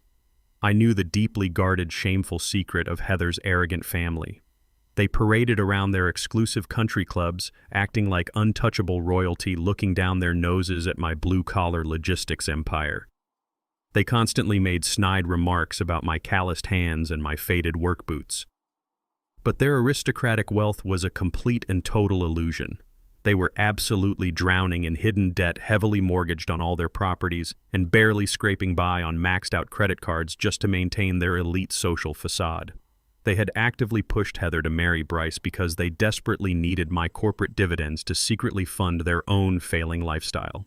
They had treated me like dirt because I was a constant, terrifying reminder of their own financial inadequacy. My money was real, forged in sweat and diesel fuel, while theirs was built on lies and unpaid loans. Now that Heather was completely cut off from my bank accounts and permanently branded as a federal criminal, she was no longer an asset to her family. She was a toxic, highly visible liability. Her parents instantly threw their own daughter to the wolves to protect their fragile social standing. Heather collapsed against the side of the police cruiser, her legs completely giving out as the brutal reality of her absolute isolation finally crushed her spirit. The officers physically lifted her up and shoved her into the back seat of the police car. The heavy door slammed shut, instantly locking her inside a metal cage and ending her life of luxury forever. Bryce slowly walked out onto the front porch, his eyes red and swollen from crying on his bedroom floor. He stood in the shadows of the doorway, watching the taillights of the police cruisers disappear down the long tree-lined street, taking his wife and his stolen wealth away into the dark night. He stood completely alone in the cool evening air, shivering violently in his wrinkled designer suit. He turned around to walk back inside his massive house, desperately hoping to lock the heavy oak doors, crawl into his custom bed, and hide from the rapidly collapsing world. He genuinely believed that the worst part of his day was finally over, and that he would at least have a roof over his head to figure out his criminal defense in the morning. But before his trembling hand could even touch the brass handle of the front door, a sleek black SUV pulled aggressively into the circular driveway, parking exactly where the police cruisers had just been. Two massive men wearing dark tactical jackets stepped out of the vehicle, accompanied by a stern woman holding a thick metal clipboard. It was the elite property management team hired by my private holding company. The woman walked briskly up the porch steps, her heels clicking sharply against the wood, and handed Bryce a stark white legal document. She did not offer a polite greeting or a sympathetic smile. She coldly informed him that the previous 30-day eviction notice had been officially voided by the county court. Because a felony arrest and the seizure of stolen corporate assets had just occurred on the premises, the property was now legally classified as an active liability and a crime scene. She looked at my son with absolute unfiltered contempt and delivered his new, terrifying reality. "You no longer have 30 days, Bryce," she said, her voice echoing off the brick walls of the massive estate. "You have exactly 1 hour to pack whatever clothes you can physically carry in your own 2 hands. If you are not off this property in 60 minutes, these gentlemen will physically drag you out to the curb." I remained seated in the quiet comfort of my library, my eyes glued to the glowing screen of my tablet. The strict property manager stood on the front porch of the luxury estate, her digital stopwatch already ticking. Bryce was completely paralyzed for a full 10 seconds. He stared at the woman and the 2 massive tactical guards as if they were speaking a foreign language. He had spent his entire adult life issuing orders, firing loyal employees, and demanding absolute obedience from everyone around him. He had never been on the receiving end of a brutal, uncompromising ultimatum. When the property manager sharply reminded him that he now had exactly 59 minutes left, the sheer panic finally shattered his paralysis. He turned and sprinted wildly through the heavy oak doors, his expensive leather shoes echoing frantically across the imported Italian marble floors of the grand foyer. The 2 towering security men followed closely behind him, their heavy boots stepping deliberately onto the pristine rugs. They were instructed not to help him pack, but to monitor his every single movement and ensure he did not steal any fixtures, artwork, or property belonging to the estate. Bryce ran up the sweeping grand staircase, taking the steps 2 at a time, desperately gasping for air. He burst into the master bedroom, the very room where his wife had just ruthlessly abandoned him. He looked around wildly for a piece of luggage, but Heather had already taken every single piece of designer Louis Vuitton luggage they owned. He let out a frustrated, hysterical scream and ran back downstairs to the massive chef's kitchen.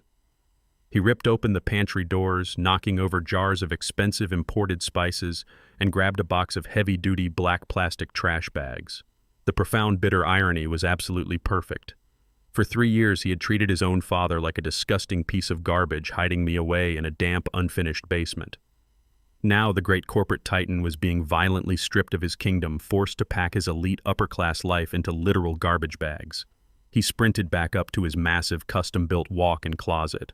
He began ripping bespoke Italian suits off their wooden hangers, frantically shoving thousands of dollars worth of tailored silk and fine wool into the cheap plastic bags. Through the high-definition security cameras, I watched my son completely unravel. This was the exact same man who used to host lavish, catered corporate retreats at this very house. I remembered watching from the basement window as he stood on the expansive back patio with a glass of aged scotch in his hand, laughing arrogantly with his wealthy friends. He used to look down on the hard-working men and women who drove my trucks, casually referring to them as easily replaceable cogs in his brilliant corporate machine. He genuinely believed that his fancy university degree and his loud, aggressive management style made him a superior human being. He completely forgot that the foundation of his entire existence was built on the cracked, bleeding hands of a father who drove a truck through freezing snowstorms. He had allowed his massive ego and his desperate need for social validation to completely rot his moral compass. As he shoved his expensive designer shoes and silk ties into the trash bags, he was finally experiencing the terrifying reality of the working class he so deeply despised. He reached out to grab a small, incredibly expensive silver sculpture resting on his dresser, hoping to pawn it later for emergency cash. Before his fingers could even touch the metal, one of the massive security guards stepped forward and firmly slapped his hand away. The guard coldly informed him that the artwork was registered to the property trust, and removing it would result in an immediate grand theft charge. Bryce shrank back, trembling like a frightened child, and went back to shoving his wrinkled clothes into the bags. The 60 minutes evaporated with terrifying speed. Bryce was on his hands and knees in the bedroom, frantically trying to scoop up his collection of expensive luxury watches from the bottom drawer of his safe when the property manager walked into the room. She tapped the glass screen of her stopwatch and announced that his time was officially up. Bryce scrambled to his feet, clutching a handful of silver watches to his chest, tears streaming down his face. He begged the woman for just 10 more minutes. He pleaded that he needed to get his custom golf clubs from the garage and his expensive leather jackets from the hall closet.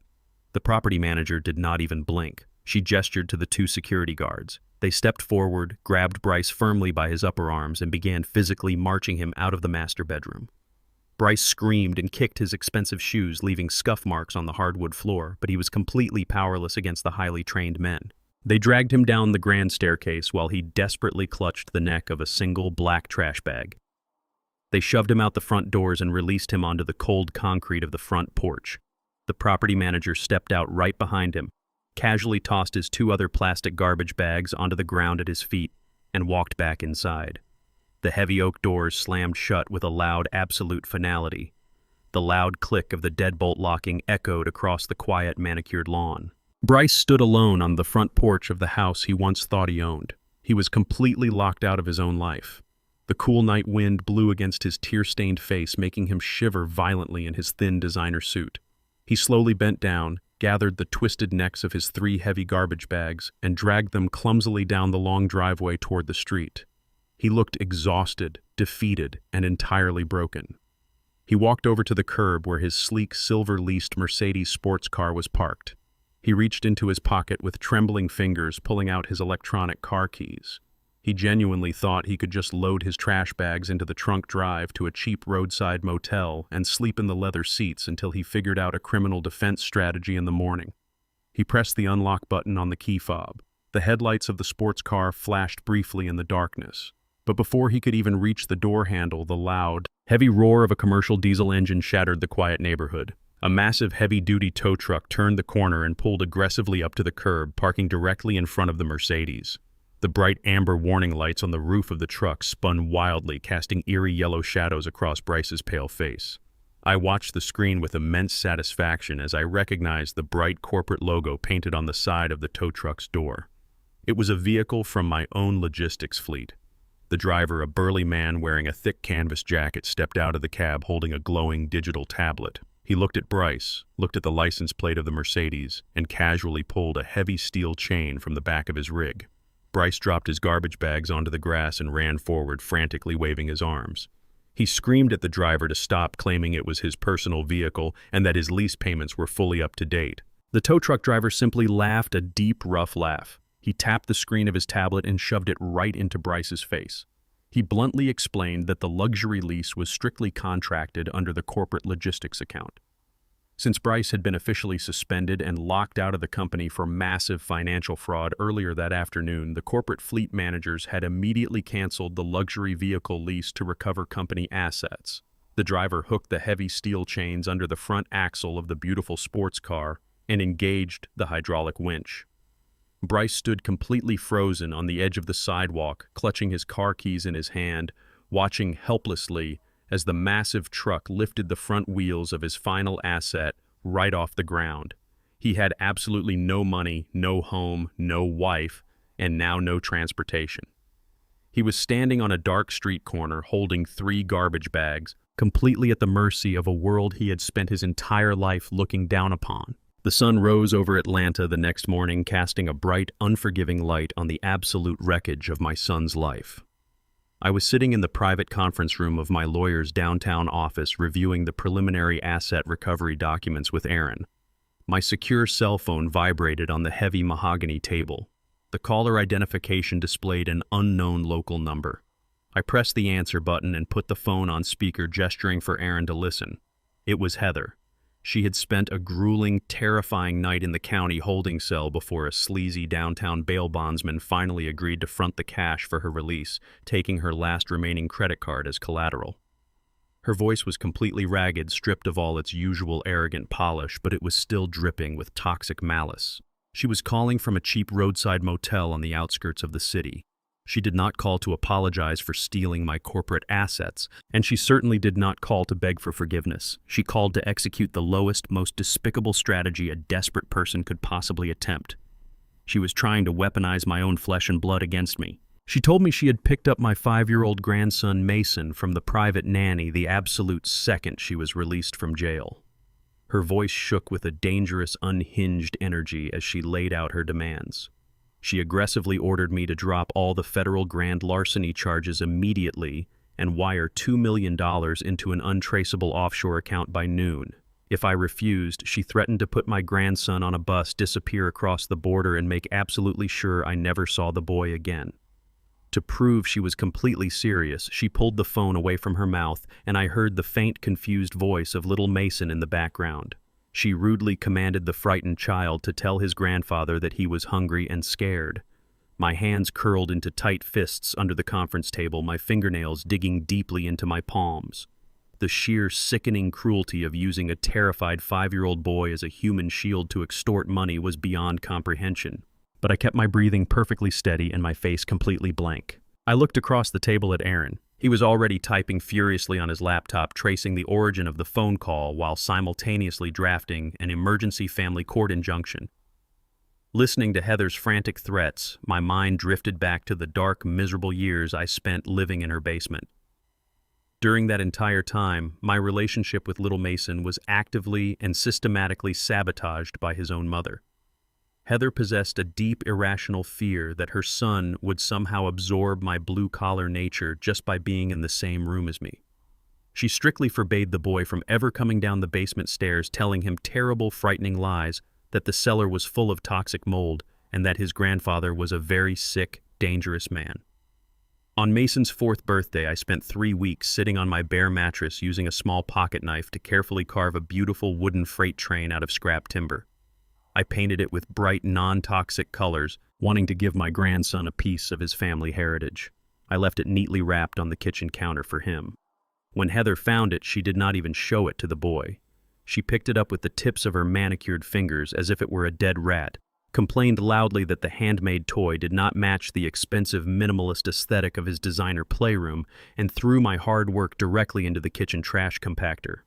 I watched her destroy it from the hallway, swallowing the bitter pain to maintain my silent observation. She never wanted me to be a grandfather. She only wanted me to be a silent, invisible bank account. And now she was suddenly pretending that tearing the boy away from me would be a devastating emotional blow she could monetize. She pulled the phone back to her mouth and demanded my answer, her voice rising to a frantic, hysterical pitch. She screamed that she had absolutely nothing left to lose and was more than willing to destroy Mason's childhood just to punish me. I did not yell back. I did not plead for my grandson's safety, because showing any emotional weakness to a predator only encourages them to bite harder. I leaned forward and spoke directly into the microphone of the phone. I used the exact same cold, clinical tone I used when dismantling hostile corporate takeovers. I calmly informed Heather that she was currently speaking on a recorded line in the presence of a licensed federal attorney. I told her that demanding a multi-million-dollar ransom under the threat of kidnapping a child across state lines was a severe federal offense completely separate from her existing grand larceny charges. I heard her breath catch sharply in her throat, the sudden realization of her own catastrophic stupidity washing over her. I did not stop there. I completely dismantled her pathetic extortion attempt piece by piece. I told her I knew she was completely broke, driving a cheap rental car and hiding in a filthy motel room. I knew she did not have the resources, the international contacts, or the basic survival skills to smuggle a child out of the country. I reminded her that her own aristocratic family had publicly abandoned her and that her passport had already been electronically flagged by the federal authorities the moment she was booked into the county jail. She was a trapped rat cornered in a maze, violently thrashing against the walls, desperately hoping to intimidate a lion. I told her that she would never see a single penny of my logistics empire, and I would rather burn the entire company to the ground than negotiate with a toxic terrorist who abuses her own child. Heather began to sob, the angry extortion instantly melting into a pathetic, terrified whimper. She stammered that she just wanted what was best for Mason, aggressively trying to pivot back to playing the victim. She claimed she needed the money to ensure my grandson had a secure future because Bryce was completely ruined. I cut her off immediately. I told her that my grandson's financial future was absolutely none of her concern anymore. I told her to open her email and read the legal notice Aaron had just forwarded to her phone. I had already contacted Child Protective Services first thing in the morning, citing her felony arrest, Bryce's sudden homelessness, and their complete inability to provide a safe, stable environment for a minor. But the email contained something much more devastating to her greedy soul than a simple custody hearing notice. It was a formal declaration of my new financial structure. I proudly informed her that I was completely restructuring my massive wealth to protect the innocent from the corrupt. I was building an ironclad fortress of wealth for Mason, and she was permanently locked outside the gates. "Check your inbox," Heather, I said quietly. "You are going to spend the rest of your life watching your son inherit the world, knowing you are legally forbidden from ever touching a single dime of his kingdom." The heavy silence on the speakerphone was absolute perfection. I could hear Heather's frantic, shallow breathing echoing through the quiet conference room as she stared at the glowing screen of her cell phone. She was desperately scanning the digital legal document Aaron had just sent her, trying to find a loophole, a weakness, or a simple mistake she could exploit. But she was severely outmatched. Aaron leaned closer to the microphone on the center of the mahogany table, his voice carrying the cold, unforgiving precision of a seasoned legal predator. He calmly instructed her to scroll down to page 4 of the document and read the primary stipulations of the Generation Skipping Trust. He explained that a fully independent, ironclad corporate fiduciary firm had been appointed as the sole trustee of my grandson's wealth. He clearly spelled out the brutal reality of her situation. Heather would never be allowed to act as the financial guardian of the estate. She would never receive a monthly stipend for child support from my accounts, and she would never have the authority to request a single cash withdrawal for living expenses. Aaron detailed how every single financial transaction would be handled. If little Mason needed private school tuition, the fiduciary firm would wire the funds directly to the educational institution. If he needed medical care, the hospital would bill the trust directly. Heather would never be permitted to touch the physical money, see the account balances, or intercept a single reimbursement check. Her grand plan to hold my grandson hostage for a $2 million ransom had just evaporated into thin air. She had played her final, most despicable card, and it had instantly turned to ash in her hands. She let out a guttural, furious scream, cursing my name and threatening to drag me through the mud in the local press. I did not care about the empty threats of a disgraced broke felon. I simply reached forward and pressed the red button on the phone console, instantly severing the connection. I left her screaming into a dead dial tone in her cheap, filthy motel room. I leaned back in my heavy leather chair and let out a long, deep breath. The quiet calm of the law office washed over me, a sharp contrast to the toxic chaos my son and his wife had brought into my life over the past 3 years. Aaron smiled a thin, professional smile, closed his laptop, and slid a massive stack of thick, physical documents across the polished wooden table. These were the finalized hard copies of the Generation Skipping Trust, waiting for my physical signature. I reached into the breast pocket of my custom-tailored suit and pulled out my favorite silver fountain pen. It was the exact same pen Nadine had given me when our logistics company secured its first major interstate freight contract decades ago. As I unscrewed the cap and prepared to sign my name, my mind drifted to the tragic, foundational mistakes I had made as a father. When Bryce was growing up, I was completely consumed by the desperate need to build an empire. I wanted to shield him from the bitter cold, the brutal physical labor, and the constant financial anxiety that had defined my own youth. But in my misguided attempt to give him a perfect life, I had accidentally robbed him of the opportunity to build his own character. I had handed him the keys to a kingdom he did not earn. When Nadine passed away, and I stepped back into the shadows to grieve, I foolishly gave Bryce the title of Chief Executive Officer without making him earn the scars of true leadership. He had never swept the floor of a loading dock. He had never stayed awake for 3 days straight trying to fix a broken diesel engine to save a critical delivery. I had given him extreme wealth without teaching him the extreme responsibility required to maintain it. The massive influx of unearned money had mutated his ego, turning him into a hollow, arrogant parasite who despised the very hands that fed him. I was absolutely determined not to repeat that catastrophic mistake with my grandson. I pressed the silver nib of the pen against the thick paper and began to sign the complex legal directives. The stipulations I had built into Mason's trust fund were deliberately strict, designed to forge a strong, independent man instead of a spoiled, aristocratic brat. The trust clearly mandated that Mason would not gain any access to the principal financial sum until his 30th birthday. Furthermore, the massive financial inheritance was strictly conditional. In order to receive the funds, Mason had to provide legal proof that he had graduated from an accredited university or completed a rigorous trade school apprenticeship. He had to demonstrate that he had held a full-time continuous job for at least 5 consecutive years, completely independent of the logistics company. I was legally forcing him to experience the real world, to earn a paycheck from a boss who did not care about his last name, and to understand the true value of a hard-earned dollar. If he failed to meet these strict character-building requirements, the entire multi-million-dollar trust would automatically dissolve and be donated directly to a carefully selected list of educational charities for underprivileged youth. I signed the final page with a bold, decisive stroke and handed the heavy stack of documents to the waiting public notary. The heavy official seal was stamped onto the paper with a loud, satisfying crunch. The legacy of my blood, sweat, and tears was finally secure. I had successfully bypassed the toxic generation that tried to destroy me and built a heavily fortified bridge directly to my grandson's future. I felt a profound, overwhelming sense of peace settle deep into my bones. The heavy chains of my silent endurance were finally broken. While I was securing the future of my empire in a comfortable downtown high-rise, Bryce was waking up to a living nightmare. He had spent the night sleeping on the stained, lumpy mattress of a cheap roadside motel, paying for the room with the spare cash he had managed to find stuffed inside the pockets of his packed garbage bags. His expensive, gray designer suit was deeply wrinkled and smelled of stale sweat and cheap disinfectant. He sat on the edge of the bed, rubbing his bloodshot eyes, trying to convince himself that the events of the previous day were just a terrible, vivid hallucination. He grabbed his cell phone from the chipped wooden nightstand, hoping to call his expensive corporate lawyers to formulate a counterattack against Patricia and the federal auditors. But before he could even unlock the screen, a high-priority email notification flashed brightly across the display. The sender was not his defense attorney or his estranged wife. It was an official, encrypted communication directly from the United States Attorney's Office for the Northern District of Georgia. Bryce's heart slammed violently against his ribs. He opened the digital document with trembling fingers. It was a formal notice of criminal indictment.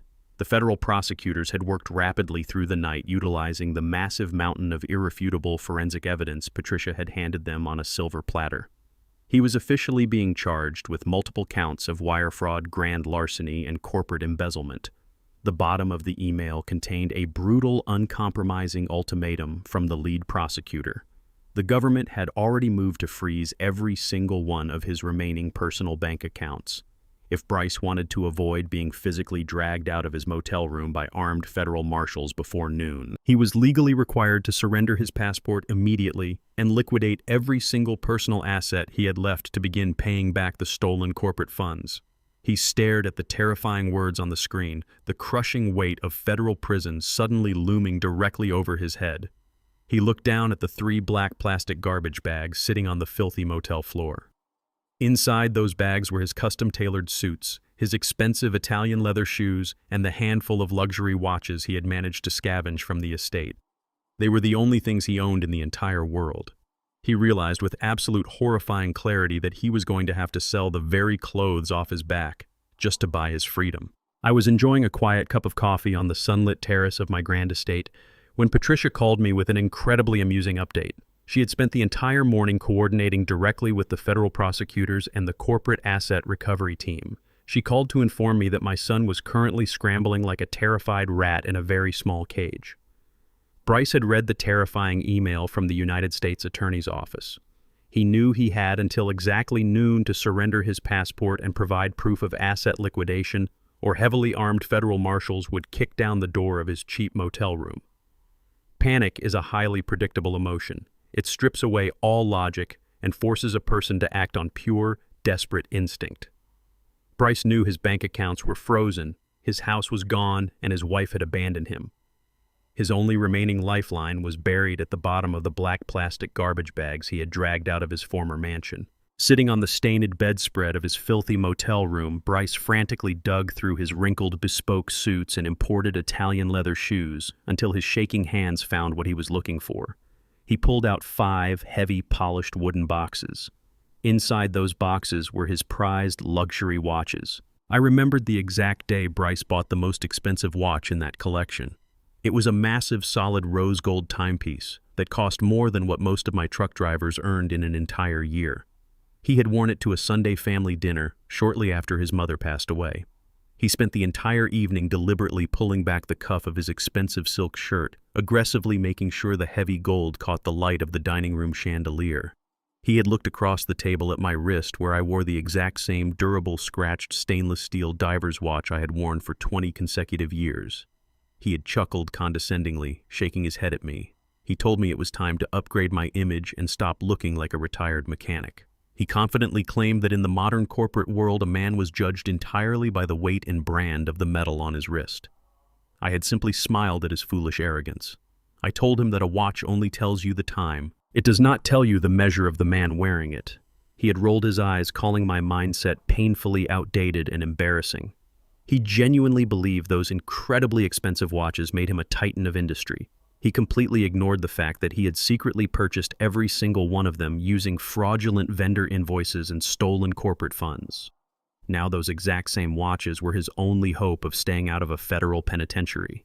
Bryce used the very last $20 bill in his leather wallet to pay for a cheap rideshare service. He directed the driver to Buckhead, the most exclusive high-end shopping district in Atlanta. He walked into an elite luxury watch brokerage, a place where he used to be treated like absolute royalty. But today he did not look like a wealthy corporate executive. He looked like a desperate, sweating fugitive. His gray designer suit was deeply creased from sleeping on a cheap mattress. His eyes were sunken and heavily bloodshot, and he had not shaved in 2 days. He nervously approached the polished glass counter, his eyes darting frantically around the elegant boutique.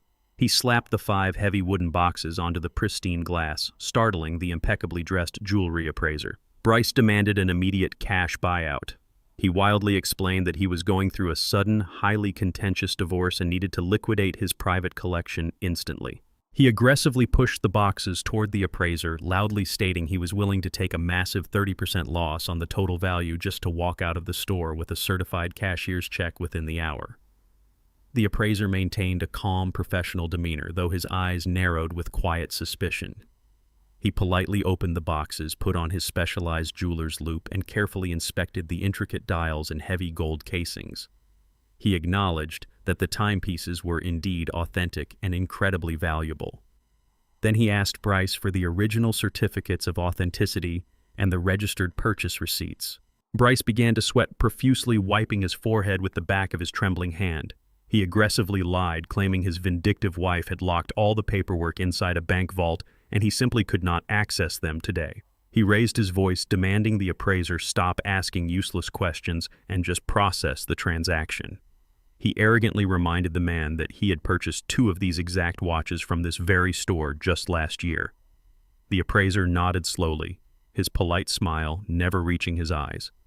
He calmly explained that for cash buyouts exceeding $100,000, state law required him to verify the serial numbers against the global registry of stolen goods to protect the boutique from liability. He politely asked Bryce to enjoy a complimentary espresso while he took the watches to the secure back room to run the routine verification scan. Bryce nervously agreed, aggressively tapping his foot against the marble floor, constantly checking the digital clock on the wall. It was already 11 in the morning. He only had 1 hour left before the federal deadline expired. Every single second felt like a physical weight crushing his chest. He paced the floor of the empty boutique, mentally calculating how much money he would clear and immediately planning to wire it directly to a high-powered criminal defense attorney. He actually started to smile genuinely, believing his nightmare was about to end and he was going to successfully buy his way out of federal trouble. What my son completely failed to realize was that Patricia was light years ahead of him. She had not only tracked down the stolen jewelry Heather tried to pack in her suitcases. Patricia had conducted a relentless forensic deep dive into every single penny Bryce had stolen over the past 3 years. She had successfully located the original fraudulent invoices Bryce used to purchase those luxury watches. Days before the federal auditors even walked into the corporate headquarters, Patricia had legally registered the unique serial numbers of those specific timepieces into the National Law Enforcement Database, officially flagging them as the stolen property of my logistics corporation. When the jewelry appraiser scanned the first gold watch in the back room, his computer screen instantly flashed a bright red federal warning. It instructed him to stall the seller and contact the authorities immediately. Bryce stood near the front door of the boutique, impatiently jingling the spare change in his pocket. He turned around when he heard the heavy security door of the back room click open. He fully expected to see the appraiser walking out with a printed contract and a massive cashier's check. Instead, the appraiser walked out completely empty-handed, standing quietly behind the reinforced glass counter. Before Bryce could even open his mouth to scream about the delay, the heavy glass front doors of the luxury boutique swung open behind him. Bryce turned around, and the remaining blood instantly drained from his face. Two towering federal marshals walked into the store, their golden badges gleaming brightly on their tactical vests. They did not ask him his name. They already knew exactly who he was. The lead marshal stepped forward, grabbed Bryce by the shoulder, and spun him around forcefully, pressing his chest against the polished glass display case. Bryce began to hyperventilate, begging and pleading with the officers, claiming there was a massive mistake and that he was just about to pay the government back. The marshal coldly ignored his pathetic sobbing. He reached for his heavy steel handcuffs and locked them tightly around Bryce's wrists.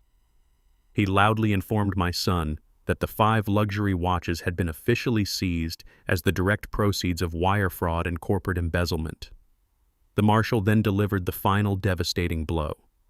He stated that because Bryce was actively attempting to fence stolen corporate assets instead of voluntarily surrendering to the United States Attorney's Office, the judge had immediately revoked his opportunity for a peaceful surrender. Bryce collapsed to his knees right there on the marble floor of the high-end boutique, crying hysterically as the elite shoppers on the street stopped to stare through the front windows. He had tried to sell the very evidence of his crimes to buy his freedom, and in doing so he had locked the prison doors himself. He had absolutely nothing left. The empire he tried to steal was safe, the wife he worshipped had abandoned him, and the father he deeply despised had completely outsmarted him at every single turn. The marshals hauled him to his feet and dragged him out of the boutique, pushing him into the back of a dark federal transport vehicle. The illusion of the great chief executive officer was permanently dead. The heavy steel door of the federal holding cell slammed shut with a deafening metallic crash that vibrated right through the soles of my son's feet. Bryce stood completely frozen in the center of the tiny concrete room. The air smelled strongly of bleach, stale sweat, and human desperation. For a man who had spent the last decade sleeping on imported Egyptian cotton sheets and waking up to the smell of fresh ocean breezes at exclusive luxury resorts, the federal detention center was an unimaginable psychological torture chamber. There was no room service. There was no concierge to complain to. There was only a thin, stained mattress resting on a cold steel slab and a stainless steel toilet completely exposed in the corner of the cell. Bryce walked over to the hard bench and sat down, burying his face in his trembling hands. His expensive gray designer suit was now practically ruined, permanently stained with the dirt from the motel room and wrinkled beyond repair. He had been stripped of his belt, his shoelaces, and his silk tie to prevent him from harming himself. He was surrounded by hardened criminals, drug traffickers, and violent offenders who looked at the weeping, soft corporate executive with hungry, predatory eyes. When the guards finally allowed him his one mandated phone call, Bryce did not call me. He frantically dialed the personal cell phone number of a high-powered, incredibly expensive criminal defense attorney he used to play golf with at the country club. He desperately begged the lawyer to come down to the federal courthouse and arrange his bail. The attorney listened quietly to his frantic sobbing, then calmly asked for a $500,000 retainer fee to be wired immediately. When Bryce stammered that his bank accounts were entirely frozen by the government and asked for a professional favor based on their friendship, the lawyer let out a short, dry laugh. He told Bryce that they were never actual friends. They were simply golf partners, and he did not run a charity for bankrupt embezzlers. The line went completely dead. The next morning, I was sitting at the heavy mahogany dining table in my massive estate, enjoying a quiet breakfast of scrambled eggs and black coffee. My secure cell phone rang. It was not Heather begging for money, and it was not Bryce crying for a rescue. It was a deeply exhausted, overworked federal public defender who had been randomly assigned to represent my son. The lawyer introduced himself and explained the grim reality of Bryce's legal situation. Because the amount of stolen corporate funds was so incredibly massive, and because Bryce had been caught actively trying to fence stolen jewelry while attempting to flee his financial obligations, the federal magistrate had set an astronomical bail amount. Bryce needed to post 10% of $2 million just to walk out of the holding cell pending trial. Since Bryce had absolutely zero assets to his name, the public defender was calling me. He politely asked if I, as the primary victim of the corporate fraud, would be willing to sign a leniency affidavit or post the property bond using my estate to get my son out of jail. I set my coffee cup down on the table and looked out the large glass windows at my beautiful, perfectly manicured gardens.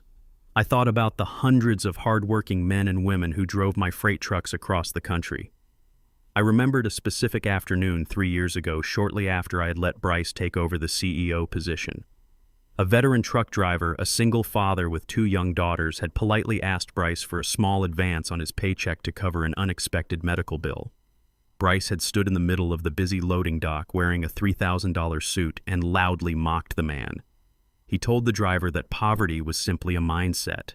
He arrogantly lectured the struggling father about personal responsibility, claiming that if the man just worked harder and made smarter investments, he would not have to beg for handouts.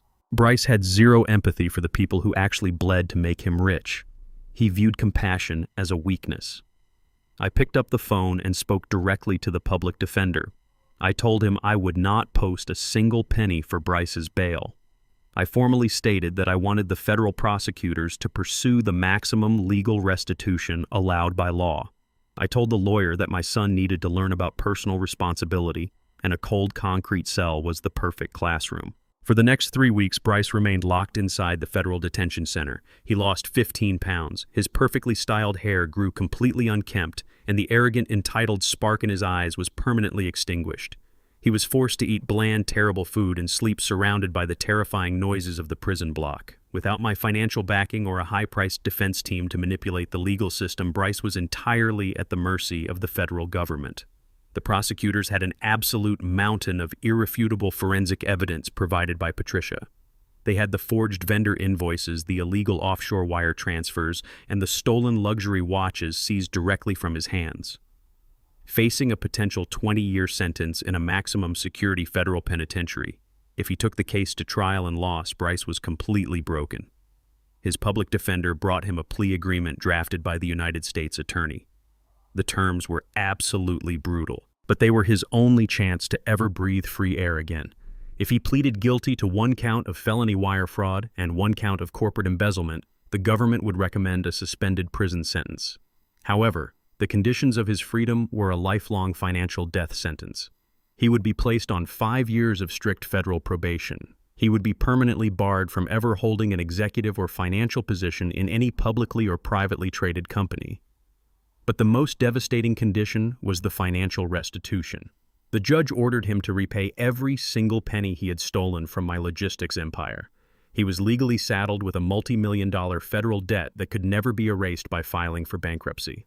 He was required to surrender a massive percentage of his future wages directly to the court until the debt was entirely paid off. On the day of his final arraignment, I sat quietly in the back row of the federal courtroom. Bryce was led into the room wearing a bright orange prison jumpsuit, his wrists and ankles bound in heavy steel chains. When the judge asked him how he pleaded to the felony charges, his voice was so weak and shattered it barely registered on the court microphone. He pleaded guilty. The gavel slammed down, officially branding the great corporate titan as a convicted felon. Because he accepted the plea deal, the judge ordered his immediate release on supervised probation. 2 hours later, Bryce walked out of the heavy glass doors of the federal courthouse and stepped onto the busy downtown sidewalk. He was wearing the exact same wrinkled gray designer suit he had been arrested in 3 weeks ago. It smelled terrible and hung loosely on his depleted frame. His leather shoes were scuffed and his pockets were completely empty. He had no cell phone, no wallet, and absolutely nowhere to go. The autumn wind blew harshly down the street, making him shiver. He looked up at the towering glass skyscrapers of the financial district, the very buildings he used to conquer, and realized he was now entirely locked out of that world forever. He was a convicted felon with a massive mountain of government debt. If he failed to secure immediate lawful employment to begin paying his monthly restitution, his probation officer would instantly violate his agreement and send him straight back to a concrete prison cell. The arrogant chief executive officer who used to fire men for sport was now forced to walk the streets of Atlanta desperately looking for a minimum wage job just to keep himself out of a cage. 2 weeks after my son pleaded guilty in a federal courtroom, it was his estranged wife's turn to face the absolute destruction of her carefully curated life. I did not attend Heather's final plea hearing in person. I did not need to. My brilliant corporate attorney, Aaron, had a junior partner sit in the courtroom gallery to take detailed notes, and the report he delivered to my private library later that afternoon painted a picture of glorious poetic justice. Heather had exhausted every single manipulative tactic she possessed. She had tried to flirt with the county prosecutors. She had tried to cry loudly and play the role of the helpless abused spouse who was forced into hiding stolen jewelry by a tyrannical husband. But the prosecutors were armed with the high-definition security footage from my master bedroom. They had the frantic audio recording of her aggressively insulting Bryce and explicitly stating she was stealing the corporate assets to fund her own luxurious escape. With her aristocratic family completely refusing to pay for a high-powered defense attorney, Heather was stuck with an exhausted public defender who bluntly told her she would lose a jury trial in less than a single hour. Facing the terrifying prospect of serving 3 to 5 years in a state women's correctional facility, Heather's arrogant defiance finally broke. She was forced to swallow her immense pride and accept a deeply humiliating plea agreement. She pleaded guilty to 1 felony count of receiving stolen property and 1 misdemeanor count of attempting to extort a minor's family member. The judge, an older woman who had absolutely zero patience for wealthy entitlement, looked down at Heather's cheap wrinkled blouse and handed down the sentence. Heather narrowly avoided a concrete prison cell, but she was sentenced to 5 years of strict probation and 1,000 hours of mandatory court-supervised community service. Furthermore, the judge slapped her with a permanent felony record, meaning the aristocratic socialite was now officially a convicted criminal. The true punishment for a woman like Heather was not the probation itself. It was the absolute permanent destruction of her social identity. For years, she had structured her entire existence around the desperate approval of Atlanta's old money elite. She had hosted lavish charity galas in the massive house I bought, wearing diamond necklaces my logistics company paid for, looking down her nose at anyone who did not fit her pristine aesthetic. She had treated me like a disgusting insect because my hands were rough from decades of manual labor. Now the high society world she worshipped had violently and publicly rejected her. The day after her felony conviction hit the local public records, the prestigious country club where she spent her afternoons sipping expensive champagne formally revoked her membership. They sent a courier to her cheap motel room with a cold, legally drafted letter stating that her criminal status violated the club's strict moral conduct policy. Her wealthy friends, the elegant women she used to gossip with while I sat locked in my damp basement, blocked her phone number entirely. When she tried to show up at a high-end boutique in Buckhead to beg for a retail management job, the store owner recognized her from the local news reports and ordered armed security to escort her off the premises. A convicted thief was never going to be allowed anywhere near expensive designer merchandise. Heather was completely radioactive. She had absolutely no money, no marketable job skills, and a toxic reputation that made her entirely unemployable in the corporate sector. She was forced to move into a tiny, dilapidated studio apartment in a dangerous neighborhood on the far south side of the city. She paid her weekly rent with the meager minimum wages she earned working the night shift at a fast food drive-thru. The woman who once complained that my leather work boots ruined her imported marble floors was now coming home every morning smelling of cheap frying oil and stale bleach. Customers would yell at her over cold French fries, completely unaware that the exhausted woman handing them their paper bags used to ride in private jets. But the absolute pinnacle of her punishment was the mandatory community service. The judge did not allow her to volunteer at an elegant art museum or a prestigious animal rescue charity. The court assigned her directly to the city sanitation department. Every Saturday morning at 6 o'clock sharp, Heather had to put on a bright neon orange reflective vest with the words "County Inmate" printed in bold black letters across the back. She was handed a metal trash picker and a thick plastic bag, and forced to walk along the busy shoulders of the interstate highways picking up discarded fast food wrappers, blown-out tires, and rotting garbage. I made it a point to take a slow, quiet drive in my chauffeured corporate vehicle down that specific stretch of the interstate one crisp Saturday morning. From the dark-tinted window of the comfortable back seat, I watched her. Her expensive blonde hair was tied back in a messy, greasy knot. Her hands, which used to sport perfectly manicured nails and massive diamond rings, were covered in thick, dirty leather work gloves. She was bending over, struggling to pull a heavy, muddy piece of debris out of a drainage ditch, while cars sped past her, splashing dirty rainwater onto her neon uniform. She looked absolutely miserable, broken, and entirely defeated. She had spent 3 entire years treating me like a piece of garbage, and now the universe had legally ordered her to pick up actual garbage for the next 5 years of her life. I did not ask the driver to stop the car. I did not roll down the window to gloat or yell her name. Seeing her in that neon vest sweating on the side of the highway was closure enough. I simply tapped the glass partition and told my driver to take me back to my beautiful, quiet estate. The toxic evil that had infected my family had been completely and thoroughly eradicated. With Heather permanently removed from the chessboard and legally banned from ever contacting my grandson or my financial trusts, there was only one loose end left to tie. My corporate lawyers had completely restructured the logistics empire, ensuring the company was stronger, more efficient, and more profitable than ever before. The federal auditors had finished their massive investigation, officially clearing my name and confirming that every single stolen dollar was solely the responsibility of my disgraced son. I spent my days reading in my massive mahogany library, enjoying the peaceful silence of my home, and slowly rebuilding my relationship with little Mason through supervised, joyful weekend visits. I was finally living the life my late wife Nadine had always wanted for me. But true peace requires total resolution. The past always has a way of showing up at your front door when you least expect it. It was a rainy, bitterly cold Tuesday morning when my head of security, Marcus, knocked softly on the heavy oak door of my study. He stepped into the room, his face completely devoid of expression, and handed me the digital security tablet. He did not say a single word. He just pointed to the live camera feed covering the main entrance of my primary commercial trucking yard downtown. I looked at the bright screen and felt a cold, familiar chill run down my spine. Standing in the pouring rain, completely soaked to the bone, was a man I barely recognized. It was Bryce.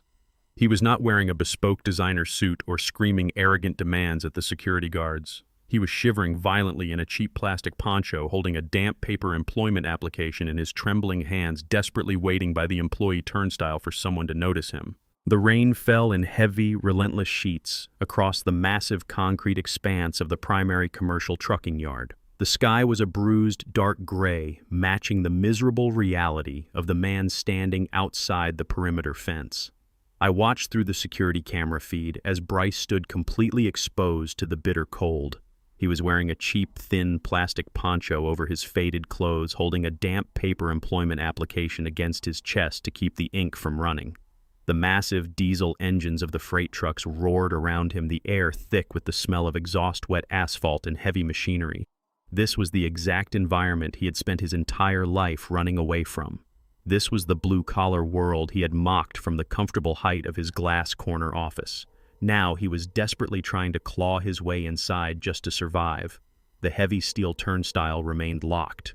An older, broad-shouldered yard foreman named Tom walked out of the dispatch booth and approached the chain-link fence. Tom was a 30-year veteran of my logistics company, a man who commanded absolute respect on the loading docks. Just 2 years ago, Bryce had arrogantly threatened to fire Tom over a minor scheduling dispute, calling him an easily replaceable relic of the past. Now the roles were completely reversed. Bryce had to press his face against the wet metal wire, his voice barely audible over the idling trucks, begging the man he once despised for the lowest-level driving position available. Tom stood in the pouring rain, his arms crossed over his thick canvas jacket, looking at my son with a mixture of profound disbelief and quiet satisfaction. Bryce frantically explained that he needed a minimum wage job immediately to satisfy the strict requirements of his federal probation officer. He had absolutely no leverage, no executive authority, and no dignity left to shield him. He was just another desperate felon begging for a second chance in the mud. I did not let Tom handle the situation alone. I instructed Marcus to drive me downtown to the logistics center immediately. When my sleek, black corporate SUV pulled up to the main dispatch building, the busy yard practically went silent. I stepped out of the warm vehicle, and Marcus immediately opened a large, black umbrella over my head. I walked slowly across the wet, oil-stained concrete toward the front gate. Tom respectfully stepped aside as I approached. Bryce looked up, water dripping rapidly from his nose and chin, his eyes wide with a mixture of intense fear and desperate hope. He genuinely thought that seeing him so utterly broken, shivering in the freezing rain, would finally trigger my paternal instincts. He foolishly expected me to unlock the gate, wrap my arms around his wet shoulders, and tell him that his punishment was over and he could come back home. He expected a tearful emotional reconciliation. I did not give him one. I stood perfectly still under the umbrella and looked at him, not as a father looking at his only son, but as a chairman evaluating a high-risk applicant. I reached into my coat pocket and pulled out a standard entry-level commercial driving contract. I slid the thick packet through the narrow gap in the heavy iron gate. I told him his executive days were permanently over and his fancy university degrees meant absolutely nothing on my loading docks. I laid out the brutal, uncompromising terms of his employment. He would start at the absolute bottom of the roster. He would be assigned the oldest, most uncomfortable truck in the fleet, hauling the longest, most exhausting overnight routes across the Midwest. He would earn the absolute state minimum wage, and the federal government would automatically garnish 70% of his meager paycheck to pay back the millions of dollars he had stolen. He would not receive any special treatment, any bonus pay, or any leniency from the dispatchers. I looked him dead in the eye, my voice cutting through the sound of the falling rain. "You start at the bottom," I said coldly. "One missed shift, one late delivery, or one single mistake, and you are fired on the spot. Your probation officer will be notified before you even walk off the lot." Bryce stared at the thick packet of paper, his hands trembling violently. He knew I was offering him a lifetime of grueling, back-breaking labor, but it was the only thing keeping him out of a federal prison cell. He swallowed his broken pride, reached through the cold metal bars, and took the contract. He clicked a cheap plastic pen and signed his name on the dotted line, officially surrendering his life to the empire he had tried to destroy.